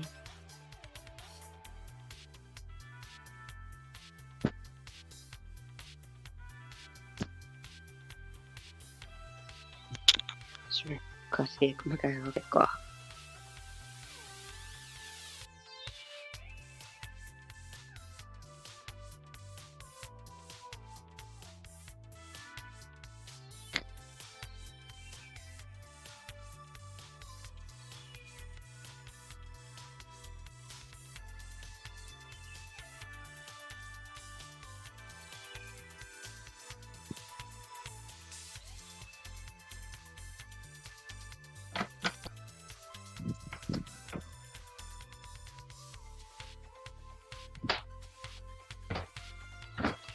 Voi minä.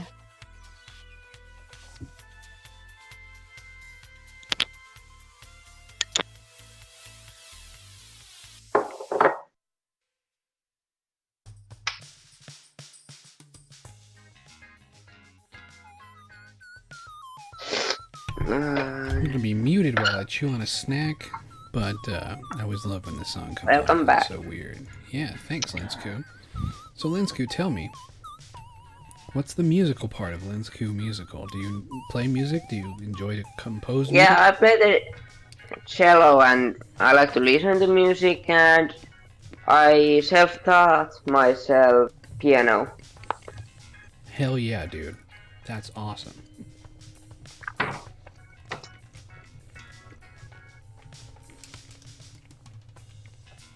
I started a piano course on YouTube called How to Fake Playing the Piano.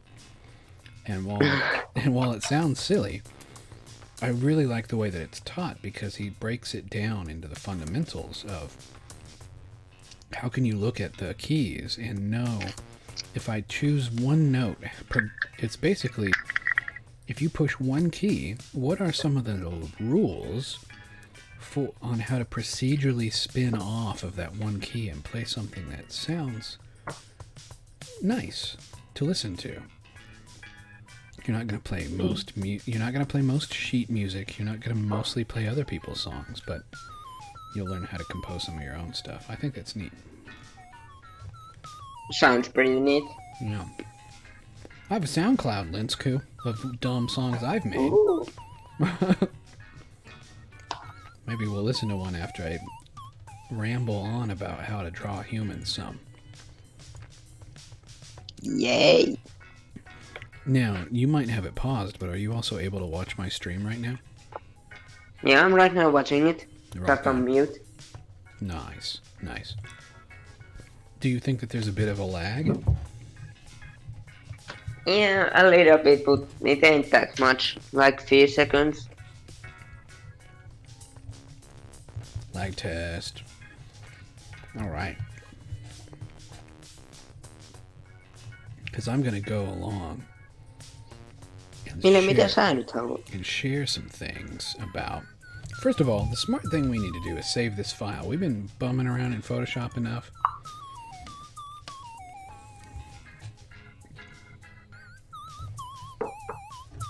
We're saving it somewhere. My old hard drives don't like doing this. Alright, we'll call it Rock Wizard. It's saving the file, which is pretty big.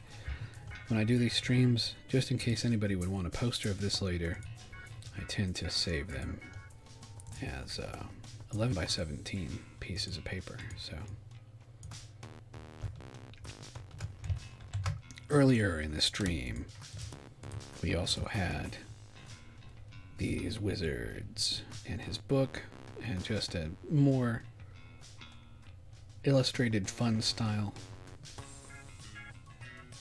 reducing ourselves to 2 colors on purpose.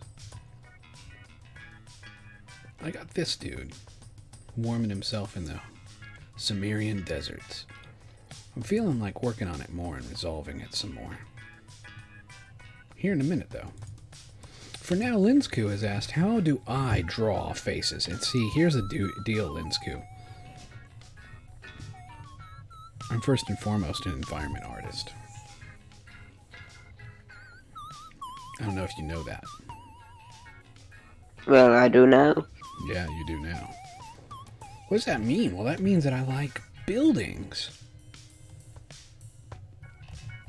And I like crime scenes, and I like malls, and I like libraries, and I like what's the story and the character of this place? Well, you're asking me how I draw people, and Linsku, the truth is I've only started getting better at drawing people by drawing a lot of not good people. And so, I don't know, are you familiar, even though you live in Finland, are you familiar with Adventure Time? I'm not sure. It's an American cartoon.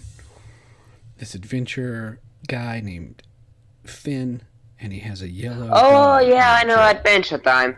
Yeah. Well, Jake the dog, and I use him as the spokesman because some people might have come across this before, and it's, you know, it's good to speak the language of what people are familiar with, but... Yeah. Jake the dog says, sucking at something is the first step to being good at it.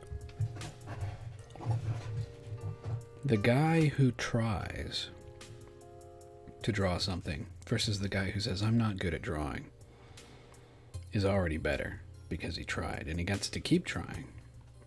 So here now we're looking at my art and you can see how far I've come.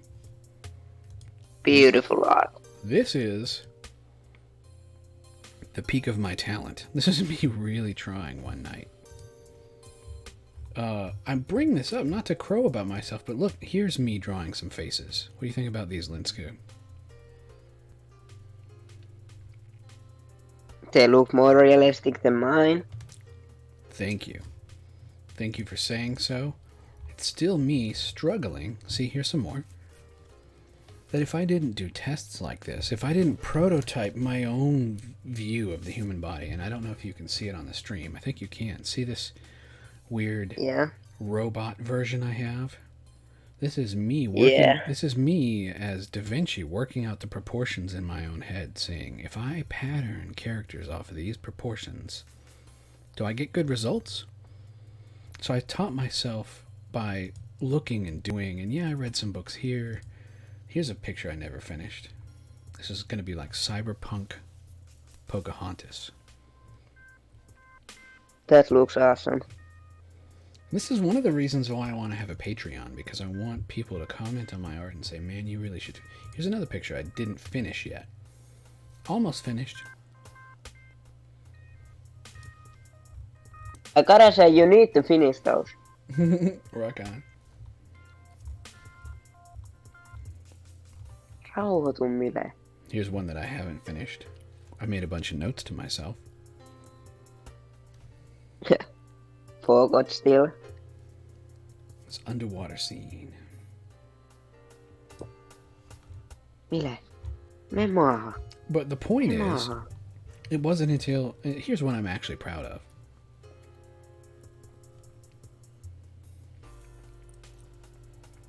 That looks awesome. Thank I'm you, just buddy. saying that like in every picture, but I mean it. That looks actually super awesome. I appreciate hearing it from you, because when I see it, I only have my own experience. I look at it and I go, that's all right, but at least I tried to make something. I don't even know. In fact, I got a literal bug up my ass. I heard this quote on Twitter. I'm like, man, I imagined this whole thing. I'm like, I felt compelled to draw it. It doesn't happen to me often. In fact, as I get older, I go, nobody would give a shit, so why should I even bother? And then I have people like Linsku who's like, no, man, you gotta keep drawing, you're awesome. I'm like, man, thanks for helping me see it. So first and foremost, Linsku, I want you to understand, I'm struggling to be good, too. So I'm gonna draw a half-assed circle. And I'm just gonna doodle on a character here. Linsku, you wanna tell me about a character? Tell me 3 adjectives. Do you know what does that translate to English? Do you know what an adjective is? A describing word. Like, Yeah. what's the character's attitude? What do you think about him when you see him? He's awesome, I would say. Well, and not to get on to you, but I have to get on my mom and my sister for this too. You use the word awesome quite a bit, and I appreciate it when you apply it to my art, but it doesn't actually tell me anything. Well, let me think again. I saw a fire truck today, and it was awesome. Okay, but why? What about it was awesome? Is he a big guy? Like, Yeah. what about his personality? When you look at him, what do you think? What does he make you think or feel? Yeah. He This looks character. nice or something. Nice. So he looks nice. All right, we'll write these down. Is he rich or poor? Well, Is he I don't know. impoverished? Is he very poor? What is his Like job? in the middle or something, So plain, maybe. average. Do you want me to just I draw don't know. some sad mook? So here's the other thing, Linsku. Has Cat mute. anybody talked to you about how to focus your imagination? Actually, no. All right, and this might be some bullshit, but remember, all of my episodes are rated BS for bullshit. We're not talking... I don't know where I'm at with this, because younger me would have thought that it was total bullshit, but, you know, the idea of focusing your third eye, of really just connecting to what you want to see. If I use the word scry, do you understand what that might mean? No. What about, and I guess tonight's colors are neon blue and black, but what about looking through a crystal ball? Yeah. Okay, so we're going to play a little bit of a mind game tonight. Imagine you're going to look through a crystal ball and you're going to see a place. And if we're going to tell a little bit of a story, we're going to have two characters. And this is my idea of the smallest version. The smallest version of this thing is... Linsku, have you ever owned any action figures? Yeah, I have some. Yeah, plastic men that you impose some kind of personality onto, even if it's just for 5 minutes, so you can pretend that they beat each other up. Yeah. And in the commercials and action figures, they come with a play set.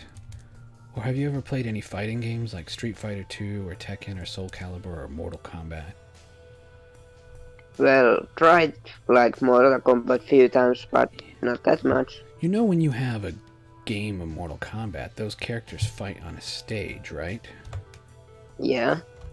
So it's kind of like having a toys playset or the stage in which Mortal Kombat characters are going to fight. So to tell a very light story, you need three things. Well, I guess you don't need two characters, but to say for the sake of our exercise, two characters and a place they're going to be. Linsku, where are characters going to be tonight? What stage are they going to intersect? And these two characters are going to meet each other. In fact, let's invert that. Let's make this arrow black and that one blue. And, yeah, the black and the blue are going to mix. I would say in some kind of a jungle, maybe? Rock on. All right, Linsku has picked the jungle. All right, why does this matter? Because I came at it from the point of view of setting first. And what are we doing? We're looking now through the crystal ball and we're seeing a jungle. Now, why would I talk to this microphone, Linsku? What kind of nut job would do that? Well, words are powerful. Have you ever heard the magical phrase abracadabra? Yeah. Have I talked to you about this before? No, I don't remember. What if I told you that it isn't just some children's funny magic words, but that it has powerful meaning? It's ancient Arabic, or maybe Aramaic. And it means, as I speak it, so too do I create it. What do you think about that?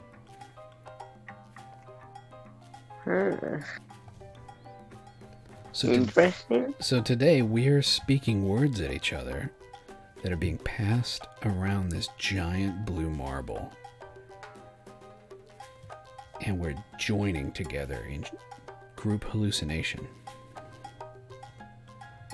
Because by the power of your human assumptions, you're picturing something in your mind, aren't you?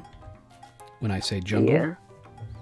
Yeah. In fact, I'm not the dude who said jungle. It was you. So tell me three things I might find in a jungle. Objects. Nouns. Object. Yeah, you know what a noun is. Person, place, thing, or idea. Tell me three things I might run into in a jungle. Well, bamboo. Bamboo. I like it.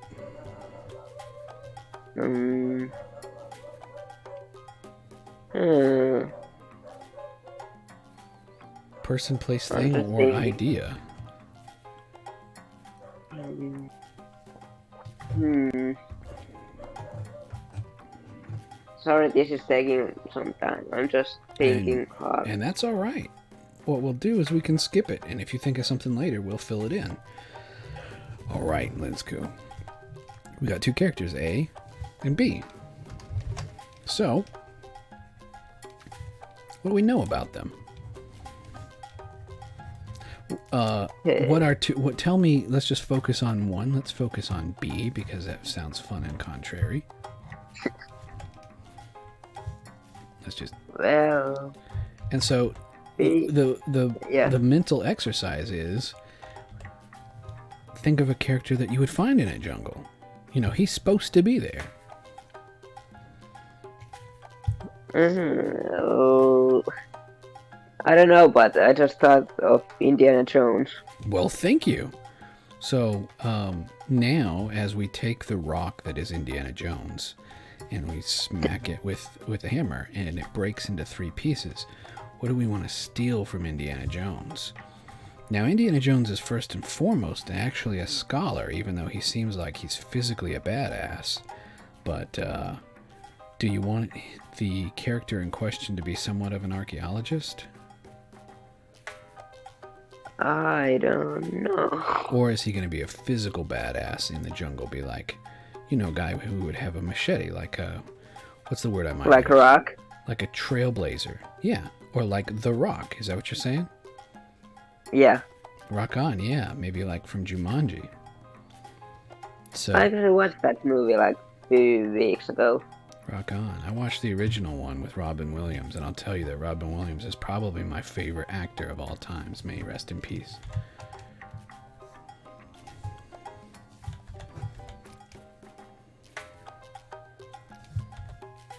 All right, so, you know, we're going to say, for the sake of time, The Rock. And we're going to say that his job is Trailblazer. And what else do we got going on as a result? What's a piece of his gear? Like if he were a game character, what's the one thing that he would be able to have in his hand if he needed it?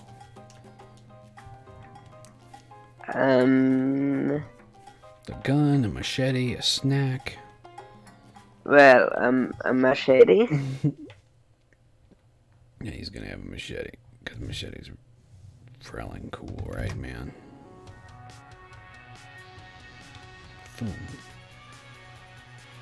do you think about that for a machete? That's an awesome machete. All right. So you've just given me all the inspiration I needed. I just wanted to go down on a little rabbit trail there for fun. But we have The Rock. Rock the. The Rock. And Dwayne. Dwayne. I typed that wrong. Let's look at a picture of The Rock, though. And in fact, I'll put him over here. One of the things that I was doing sometime, I was watching some TV show with some real actors in it, and I was trying to use my rules that I'm about to bust out for proportions. I was looking for a specific picture I did once because it's very relevant to these teachings I'm about to lay down. Do you still have time to learn something, I hope, Linsku?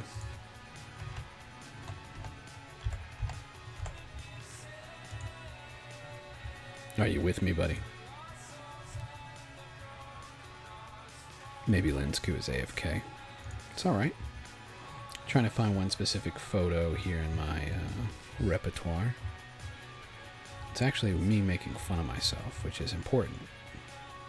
Because you can really only do that if you master self-reflection. It's like, yeah, man, I can make fun of me because I know me better than anyone else. And I definitely do have the following deficiencies. Linsku is like, how do you draw faces so well? And I'm like, buddy, I'm bad at it. Well, I'm getting better, to be honest. come on, come on. Here we go. All right. Let me talk about this for a minute. Here are my old proportions. Here are my new proportions. Linsku, are you still here, buddy? Yep. Do you see this image okay? My old and new proportions. Yeah. Do you agree that the new one looks better? Yep. What I realized is that the way that I taught myself to draw characters to start with, and you can see up here, was not affording them much forehead. I had tried to practice the Disney way, the Marvel way, all these different ways. And it finally took me looking at dolls and the human head and breaking it down into kind of my own rules. A little bit of these, a little bit of the artist, if you've heard of him, Andrew Loomis. Sounds familiar. Here I was watching the TV show Preacher. And I don't know, Linsku, she's a little bit blurry. But do you think that this chick, just free-handed, kind of looks like this chick? Yeah. I hope I did an alright job. All of these are just... I mention it because these are my push-ups. The smallest thing. Here I'm trying to draw mostly the same face. Just a little bit of character between them. But also not just faces. Faces with some expression. Where did I get the expressions? Reference. So the other thing in your bag that's super important at all times is reference. What about these faces, Linsku? You like them all right? Yeah. This is actually based off of an actor you might have seen. Ian McShane. Have you seen any of the... I think recently he's been in the... golly, what am I thinking of, man? I'm not sure.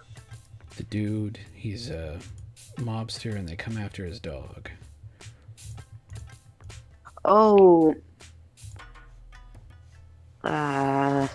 I know what you're talking about. Yeah. If only I had the full power of the internet at my fingertips, I could look up the name. All right. I start most heads off with a circle. We're going to kindly draw the rock today, kind of. And so you can see my reference, that's important. But if you can draw a circle, how do you draw a circle well? This isn't a bad one. Well, I'm not kidding. Draw 100 of them. Draw them deliberately. Get good.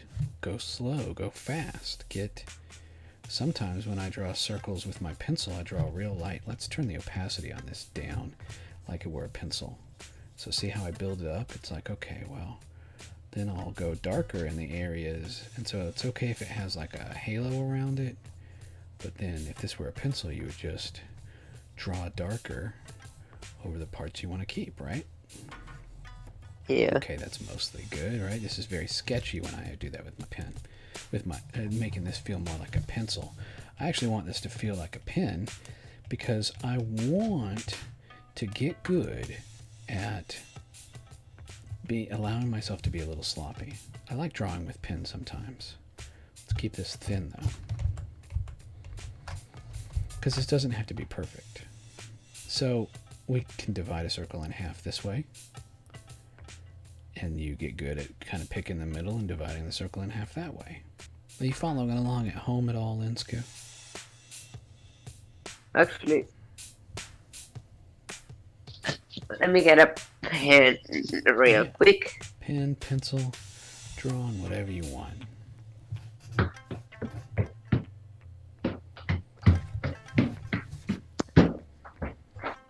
Sori Miina, mä herätin sut. Sori Mosse. Ouch.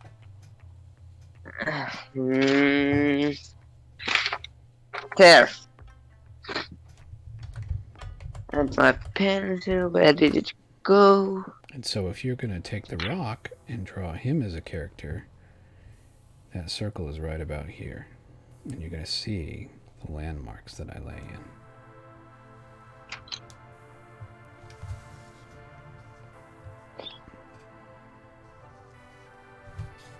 So what are we talking about?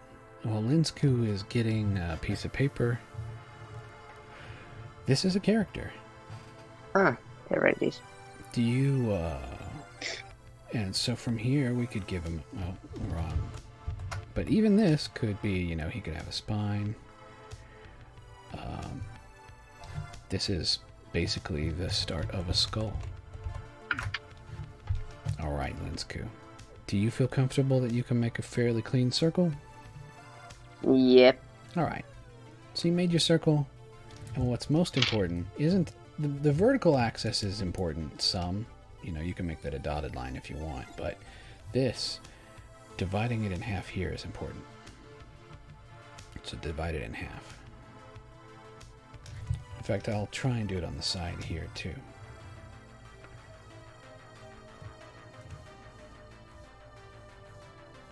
Alright.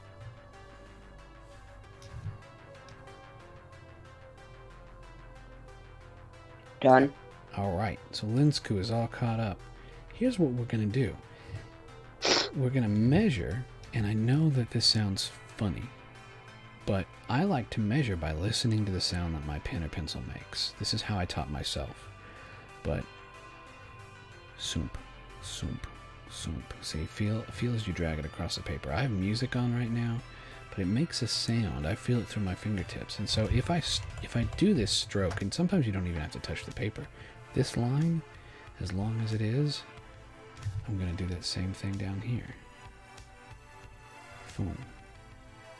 In fact, if you want to call me on my BS, let's see how close we got. In Photoshop, there's that line roughly. Not too bad. So, but you need to... So whatever the line is, and see, this math all spins off of itself, off of the center point right here. So whatever the length from the middle of the circle to the top or the bottom, we're going to add one more. Bam. And then come along here and you can just pencil in a line down there. And then what I like to do is let's just close this off, bring the sides straight down. Alright, you can erase the sides if you want here. But here's the shape you should have. You got something like this, Linsku. So you started with a circle, and then you added the distance of half of the circle back onto the bottom of it, right here. Yep. Alright. So here's some landmarks. Right here is another line. This is where we will have a nose. In fact, let me draw these lines. See, on the rock, we come down this length. We mostly come down that length again. Just like I was saying. Square this off. Boom. Boom. Kind of. Alright, and then his nose. See how it's coming out here? Now his face is skewed to the side just a little bit, but this is what we're doing over here. And Linsku asked me, how did you learn to do faces? Well, here's the math I do. I just do it very quickly.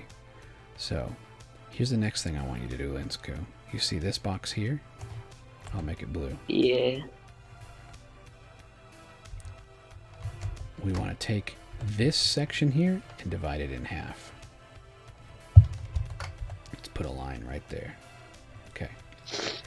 And the next section below it, we're going to put a line there too. So now we got a lot of lines going on, right? Yeah. Do you have as many lines as I have? Are you following along okay?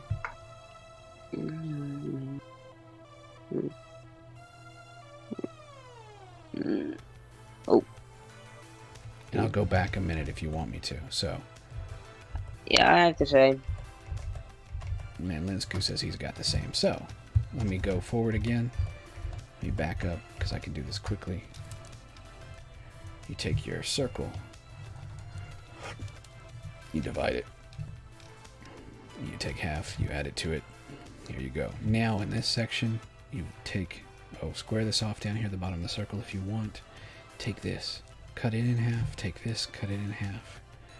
Here's the other half we're about to do. Take this whole column, cut it in half, coming straight down. See, my straight down is a little off, but that's fine. Alright. So now you have this grid 1, 2, 3, 4, 5, 6, 7, 8, 9, 10, 11, 12, 13, 14, 15, 16, or 4 squares of 4. You see that okay? Linsku, do you agree? Yeah. Rock on. Yeah. Let me push this back. I get to cheat. You don't get to do this, so it's okay. Ooh. But, I mean, you can't push back on your own paper. But here's what we're doing. You should get used to drawing that repeatedly. But why the hell would you? What is it? What are we even talking about? We're going to divide this line one more time. And here's where we can start to get some eyes. Right here. In fact, I'll show you. We divide this upper quadrant. And then around this point and this point, we put circles. You start to see them? Yep. And essentially, Linsku, we're building a robot because we divided that, we know where the bridge of the nose is. It starts right here. It comes down to here. Do you see the skull we're making? Yeah.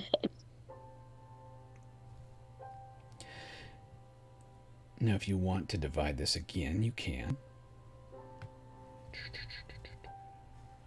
If you're looking at the architecture of it, and I'm going to go fast here, you don't have to follow along.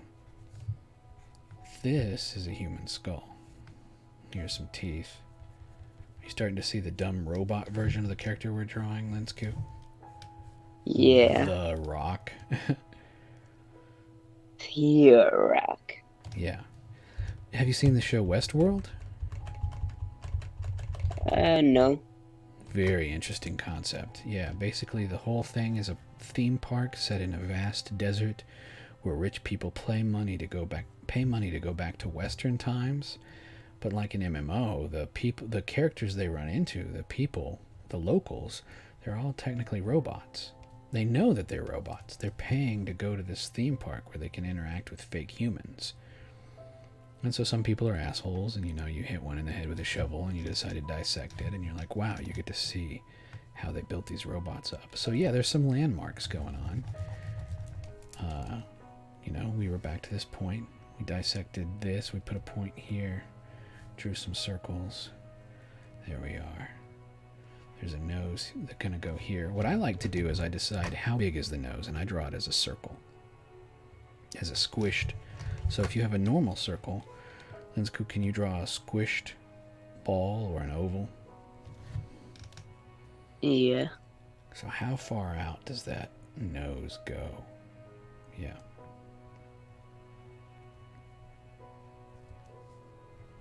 Yeah. And by dividing these in half as we had it, I had my line wrong. Watch this. This line here is the mouth. And the mouth is only as wide on people. And let's get our rock character caught up. I think he was at one time, and then I went backwards. But see, we're going to cut this in half. That's the bottom of the eyes. Yeah. We're going to cut these in half. Sorry, we should have cut this in half. See, you're getting that grid that I was telling you about. And when you look at people, you need to be able to break them down into these quadrants also.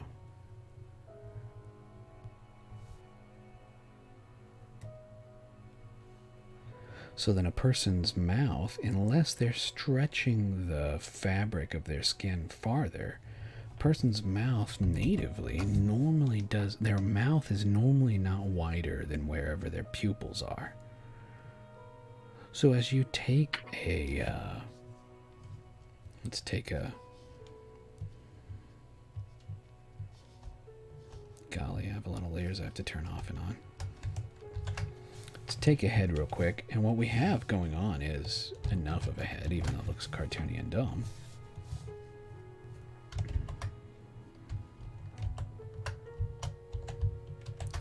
But see, the personality of a head now starts to become, how do you make it squat, or maybe you make it tall, or maybe you embellish these other features. Maybe he has a big brain. Do you see those okay, Linsku? Yeah. So now let me follow my own damn rules and draw the rock, and I'll walk you through it. The cartoon version of the rock, and I'll start by laying out the skeleton. Again, I'll start with a circle. I'll divide it in half. I'll divide it in half again. I'm going to take this distance. I'm going to add it down here. Here, I'm going to come, well, let's cap it off. Come straight down from the sides. Do you know much about Star Wars, Linsku? Or if I say Boba Fett, do you know who I'm talking about? Yeah. You know the Star Wars character who has a helmet like this? Yeah. Yeah. Well, see, that's the other thing. See, same math I taught you today. Bam, badass helmet. And that's exactly why and how you should see this, because this line, what I haven't said yet, is the brow line. It's very important, because the human skull is a football helmet. This ridge of your brow sticks out to provide glancing blows. If someone were to hit you in the head with a hatchet, it would actually, the slit, the cut would come down and provide a ledge to where it would protect your eye. Your eyes are in a recess. You get that, right, Linsku? Yep. So it's important. This one line is super important, and where you put it, and how the whole head grows off of it. And I really appreciate you giving me the ability to tell you about that, because I need to get better at describing it. So now I'm going to cut this line in half, and we know, why do I cut this in half? Because the whole of the eye exists in here. And by cutting it in half, we know that the whole eyeball exists. Did you know that your eyeball is a lot bigger than it looks? Here's the rock's eyeball. That's the actual eyeball. Small pomegranates. But it's kept inside by the pressure of your eyelids and your cranium here. It fits in just a little. Your eyeball is just a little bit bigger than the hole. So just, yep. Kind of gross to think about, but you need to. You have to. All right. So then we'll give him a nose right about here. And today he'll be smiling. Well, what does that mean? We know that the mouth is going to go here. I said that earlier. We can take this whole thing up, sweep it like that. It's all really just, imagine Linsku earlier when I said everything is shapes. That's true for people too. So our skulls are kind of like the top of R2-D2's head.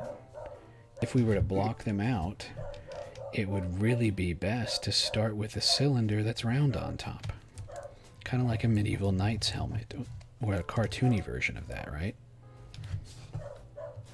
Yeah. So let's lower the opacity of this, and this is the basic thing. But now I want to show you, Linsku, where you have some choices. This is what adds character. Oh, and the last thing I'm going to do is wherever, boy, the dog is just barking, but wherever you have this line for the middle of the eyes, and wherever you have this line for the bottom of the nose, is where the ears are going to be. Wham. Bottom of the nose. Where is the bottom of the nose? The bottom of the nose sits at the bottom of this first original sphere. We're going to take a quick break. Linsku, catch up, draw a half-assed version of this if you can. I hope I've described it some well. I'm going to go see what the dog is talking about. Okay.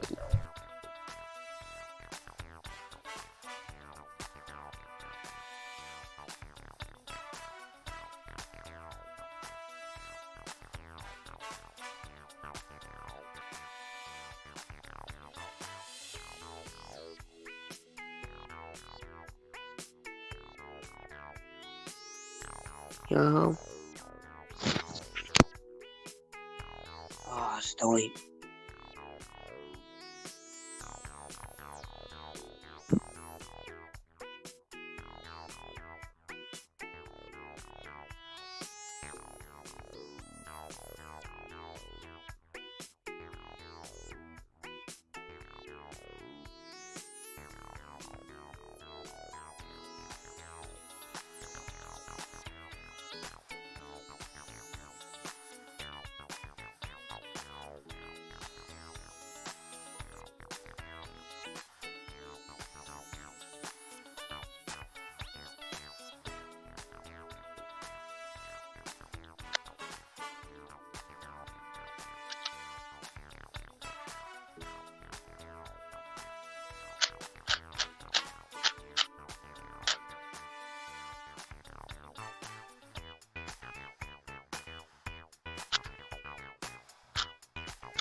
You making strange sounds on my stream, Linsku? I'm just playing with my Rubik's Cube. That's pretty cool.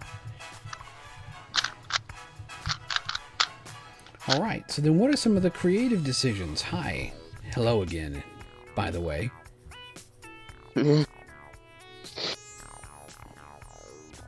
Sewell says she's watching. Sewell see. Sewell see. Hopefully that's still Sewell. Hello, Sewell. Glad you're still watching. Glad to have you. And any of you can feel free to comment however you want. So, the creative decision. Here we are tonight. This is Into the Wild with Incomitatum. We're talking about musical wolves because Linsku musical. He's pretty cool and he knows how to play some instruments, right? You taught yourself to do a piano. You've learned how to play the cello. Do you have any audio or recordings of you having done any of this? Do you have a SoundCloud? No. Well, maybe someday, in the next few days, you could record something for us. Some practices of you playing. We would be honored to hear it, man. Yeah, I can. That'd be great. All right. I left the door to my lair open. I gotta go close it. I'll be right back.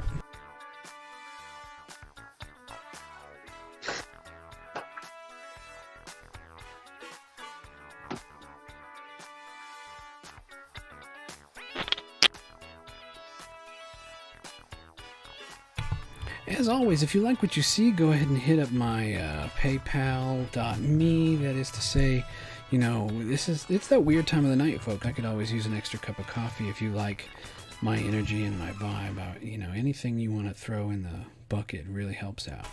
It's like digital busking. I have 6 cents, so... Linsku, you are a guest. You're not required to give anything, man. You're giving your time. I appreciate it. All right, so here I am. Linsku, whether he meant to or not, has decided I'm drawing the rock tonight. That's what he's obligated me to do. Let's look at the rock, even though I drew over his face some. Let's draw this just a little bit better. A type 4 brush. And cleaner. Sometimes I draw things several times before we get to the final version. One of the hardest things to do, Linsku, is to draw one eye and then draw the other exactly the same. Yeah, but most noses are half the size of the eye. You know, like a squished version of the eye.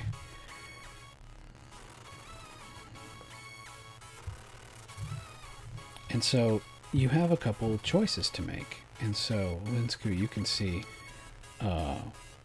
different shapes we have for noses, right? Here's one. Here's another shape.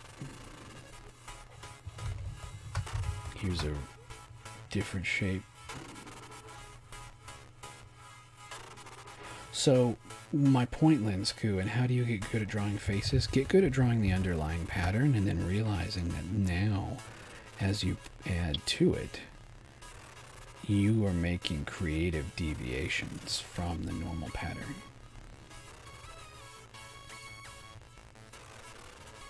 So we're going to give him a thicker nose.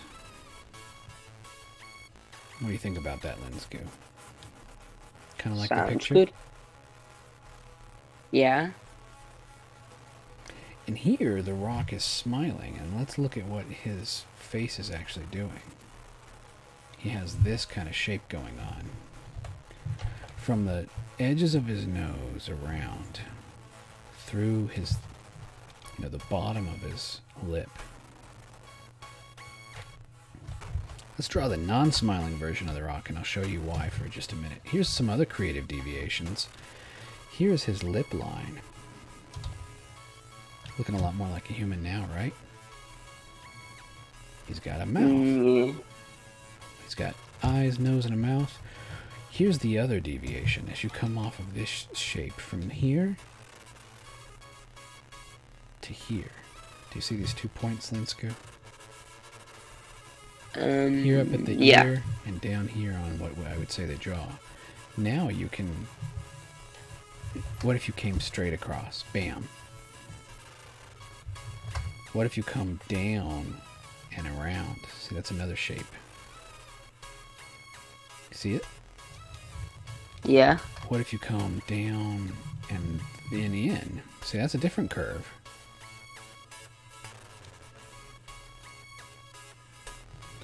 Yeah, I see. So the rock over here, he's got a very strong jawline that then it comes down and then it goes in. In fact, then his actual jaw begins here. So let's just do that on both sides. Comes down, starts to go in. Is this looking more like a face? Yeah, I would say so. And all because I'm draping these choices I'm making over the top of the face. I'm going to punch these eyes back on their own layer some so that you can see how I think when I draw. Can you hold for a bit? I need to open my door for my cat. Of course. Yeah, so BRB. Never mind, he got it open himself.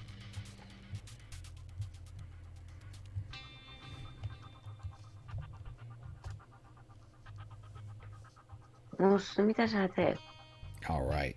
So here we are. We've got this kind of human frame and we're adding stuff over the top.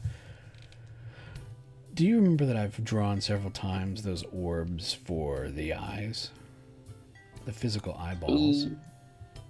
Yeah. Let me show you my other trick that I had to learn.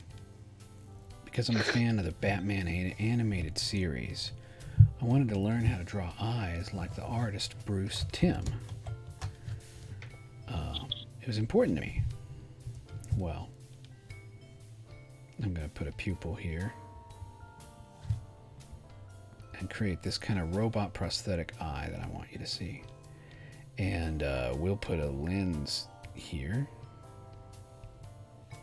I like to draw them hollow like this, and not kind of like Bruce Timm, but also some other artists, not necessarily show the black part of the eye, the iris.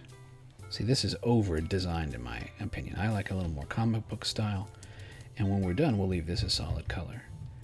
Do you see this okay, Linsku? This solitary eye over here? Yep. So imagine if that was here. In fact, we can do that. And then, now he seems a little more bug-eyed. This is a magical next step, though. Just like we took and deliberately came in and changed the shape of the jaw like that, Linsku. We're going to start at these 2 points. You see them? Yeah. On either side of the eye. Yeah. And you're choosing curves on how you want to connect these 2 points. See how I swept across there? Yeah. What if I choose this? What if I do this? She's a little steamy now. Maybe mysterious or sexy. What if we give her a bigger lid, like we take this shape and follow it up more? In fact, let me push these back. See what I'm doing, Linsku? See how you have some choices here? Yep. I see it. The rock over here is smiling. We're going to make him a little deadpan over here, though. But in fact, let's give him some character. He's really nonplussed. Like, he's like...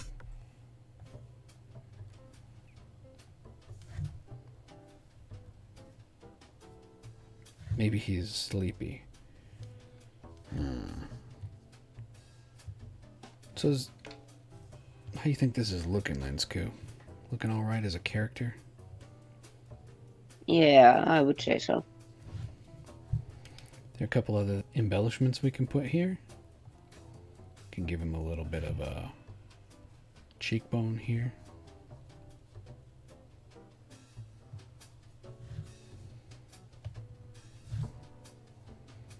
He's looking a little bit like Mr. Incredible, but there's not a problem with that. Let's look at the rocks. The rock is mostly bald, and he doesn't have... Well, no, he's got really thick eyebrows. I just occluded them. So that's another thing, is you have a choice of eyebrows. So here we're going to...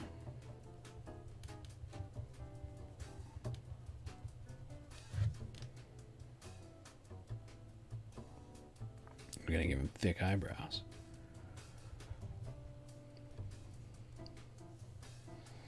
I'm going to make this not perfectly round because I want it to seem a little squarish to show off the fact that he's got that bald head. It's to where he looks a little chiseled. Know what I'm talking about? Yep.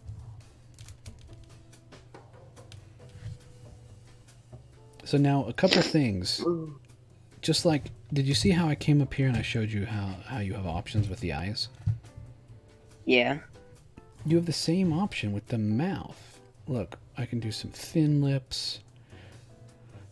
I can do some thick lips. We can do a combination of the two. See? So from the center line, what does the rock have going on? Presently in his smiling picture, he's got something...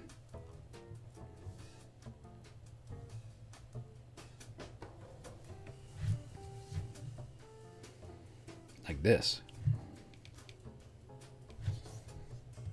What do you think of this as a picture, right? It's not too bad. He still reads as kind of Pacific Islander, wouldn't you say, Linsku? Yeah. What do you think about this character I've drawn tonight? Actually, you mentioned it looked like that kind of looked like Mr. Incredible, and now I can not wait a minute. I cannot unsee it. You can't unsee it. That's fine. Well, how do we? Let's look at it.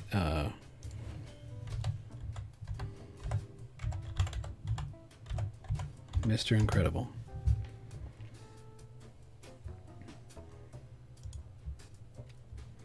What makes Mr. Incredible Mr. Incredible? And we'll look at, because all you're talking about is, what I'm learning is character. How are these different? Okay, if I were going to draw Mr. Incredible, and let's manipulate this file some, because I can. Let's turn our guy here. Don't complain at me, Photoshop. Into someone a little more like Mr. Incredible. To do that, let's turn off my background here. I would give him a softer chin to start with. First of all, we taper in his head. See? And we bring his jaw out some more. And since we did that, his face needs to be a little smaller on his body.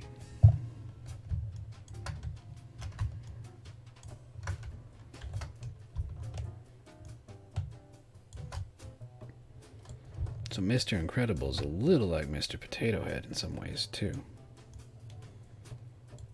And you can draw characters that are this way to start with. There's nothing wrong with choosing to draw this way. Well, my art teacher, she told me, is we need to learn how to draw correctly so that when we're breaking the rules, we're doing it on purpose. We're making a conscious choice. You need to learn anatomy so that when you're drawing that evil demon character for yourself or whatever it is that you're doing, you're not just making something that looks dumb. You can tell that it, you had human-like rules, and the weird is in where you chose to purposefully break those rules. Mr. Incredible has this. He doesn't hardly have any lips.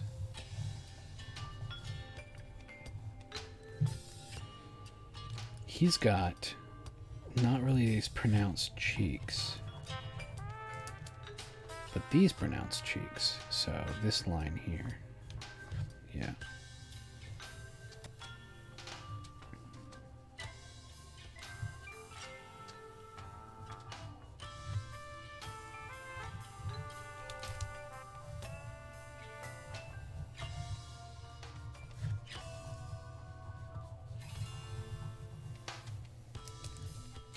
It's looking a little bit like John Goodman, and there's nothing wrong with that. Mr. Incredible also has a pointier nose, apparently. So that's okay. Let's delete his nose.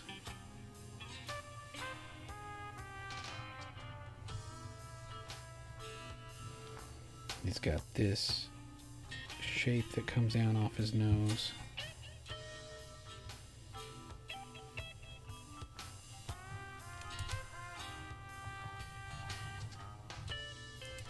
So these are similar proportions to what we started with. We're just making choices on how to make this all a little different. Mr. Incredible kind of looks like a tough guy.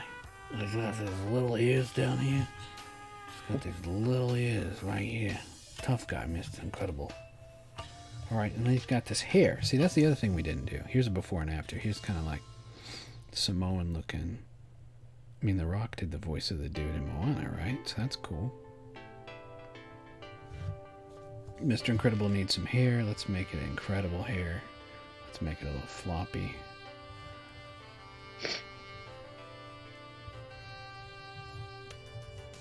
Yeah, there we go. That's not how his hair goes. Well, too bad that's how it goes now, because that's how I made it. It's incredibly incredible. It's so incredible, you're going to call him Mr.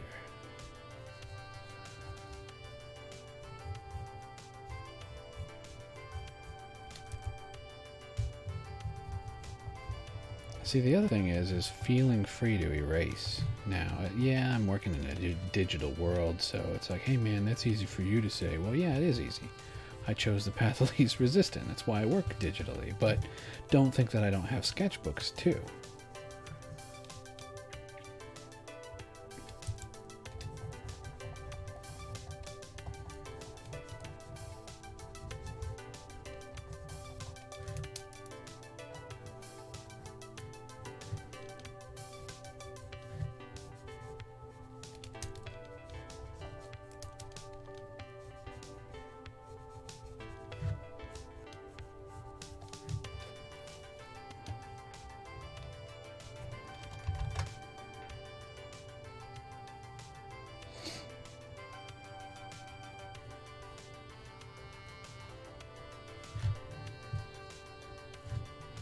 All right, Linsky, what do you think?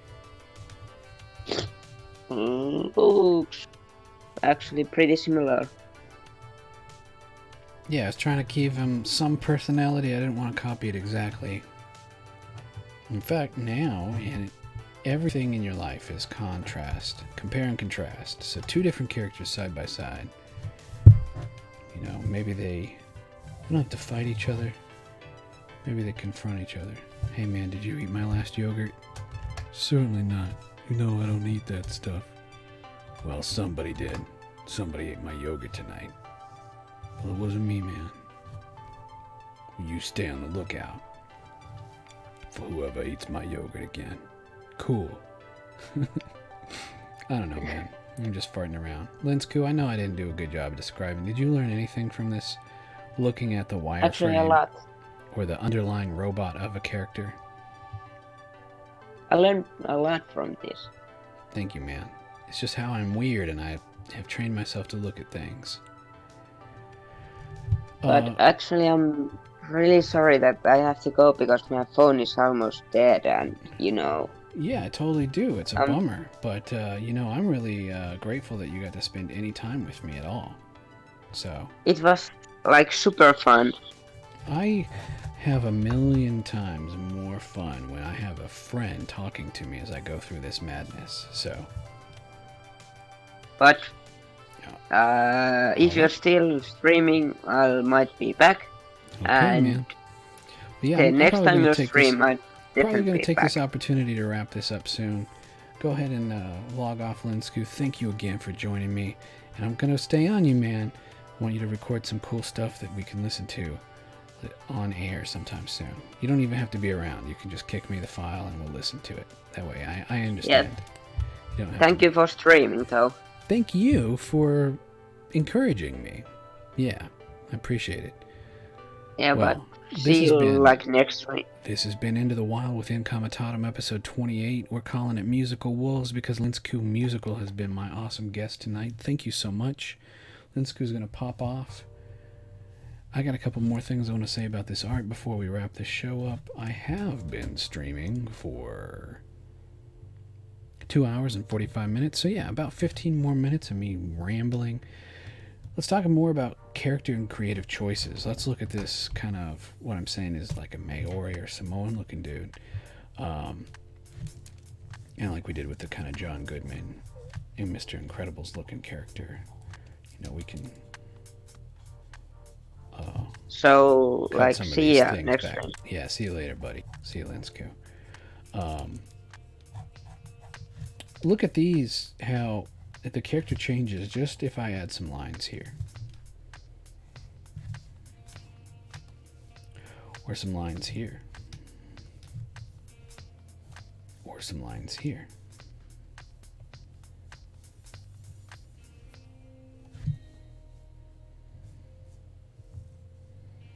A line here, maybe. Lots of lines here.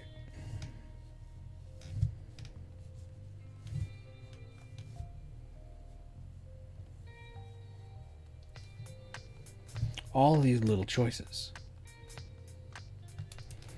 Maybe we make him look incredibly young.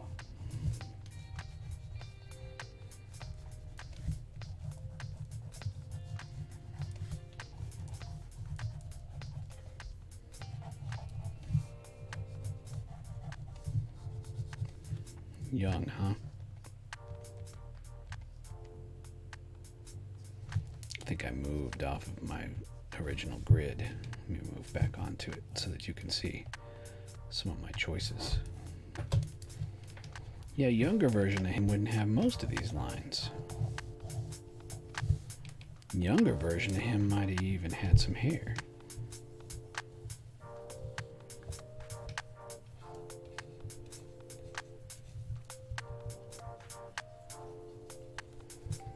What if it was a little curly?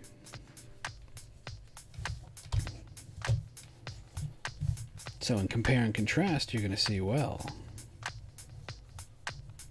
what was it like before he was bald and old? And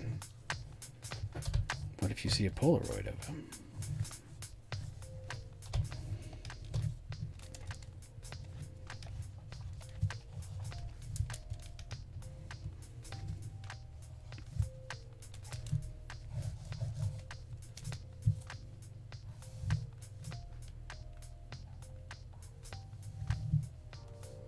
Still the thin lips. A little thicker up there.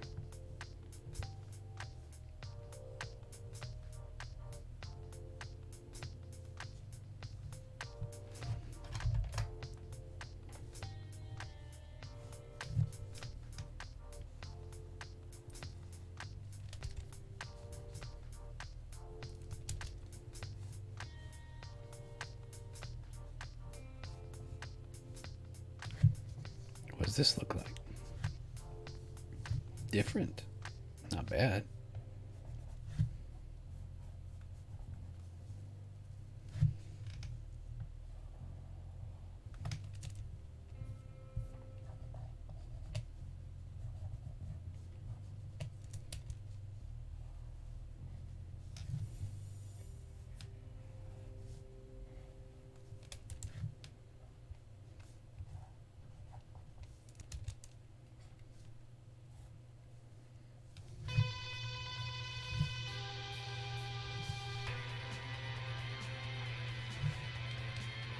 Well, man, it's just fate. That's the way it is. I love it when this song comes on because it's always a good song to go out on. I've been drawing thanks to Lynn's Coon Musical.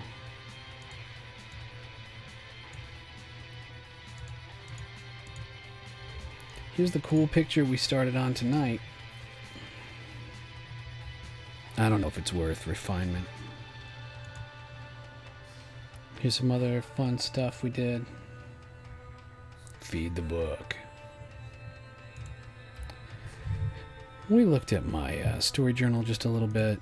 You know how that goes. Just collecting your thoughts, trying to figure out what are you into, man? What's true these days? So we're going to be drawing some more cool pictures about House Hitherwith and the Sorting Scroll. Wayfarer's Guides to Wizards and Weirdos. I got ideas for this. And as always, I'm willing to have friends kind of pick my brain and help me refine them. Alright, well, that's episode 28 behind us. I did some drawing tonight and I'm proud of it, dang it. Thank you for joining me. This is Incomitatum. And this has been Into the Wild.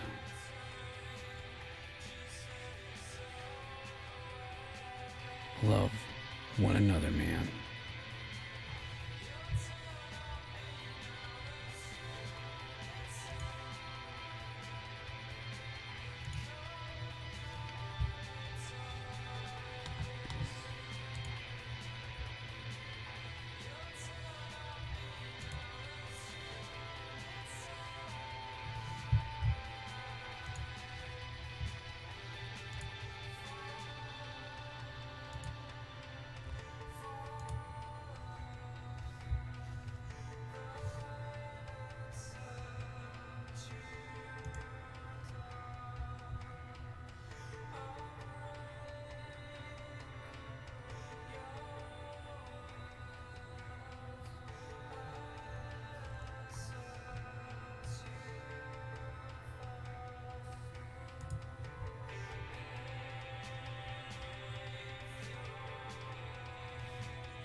Moon, you joined me right at the last minute, but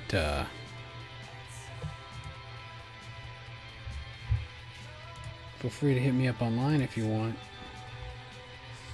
on the Discord.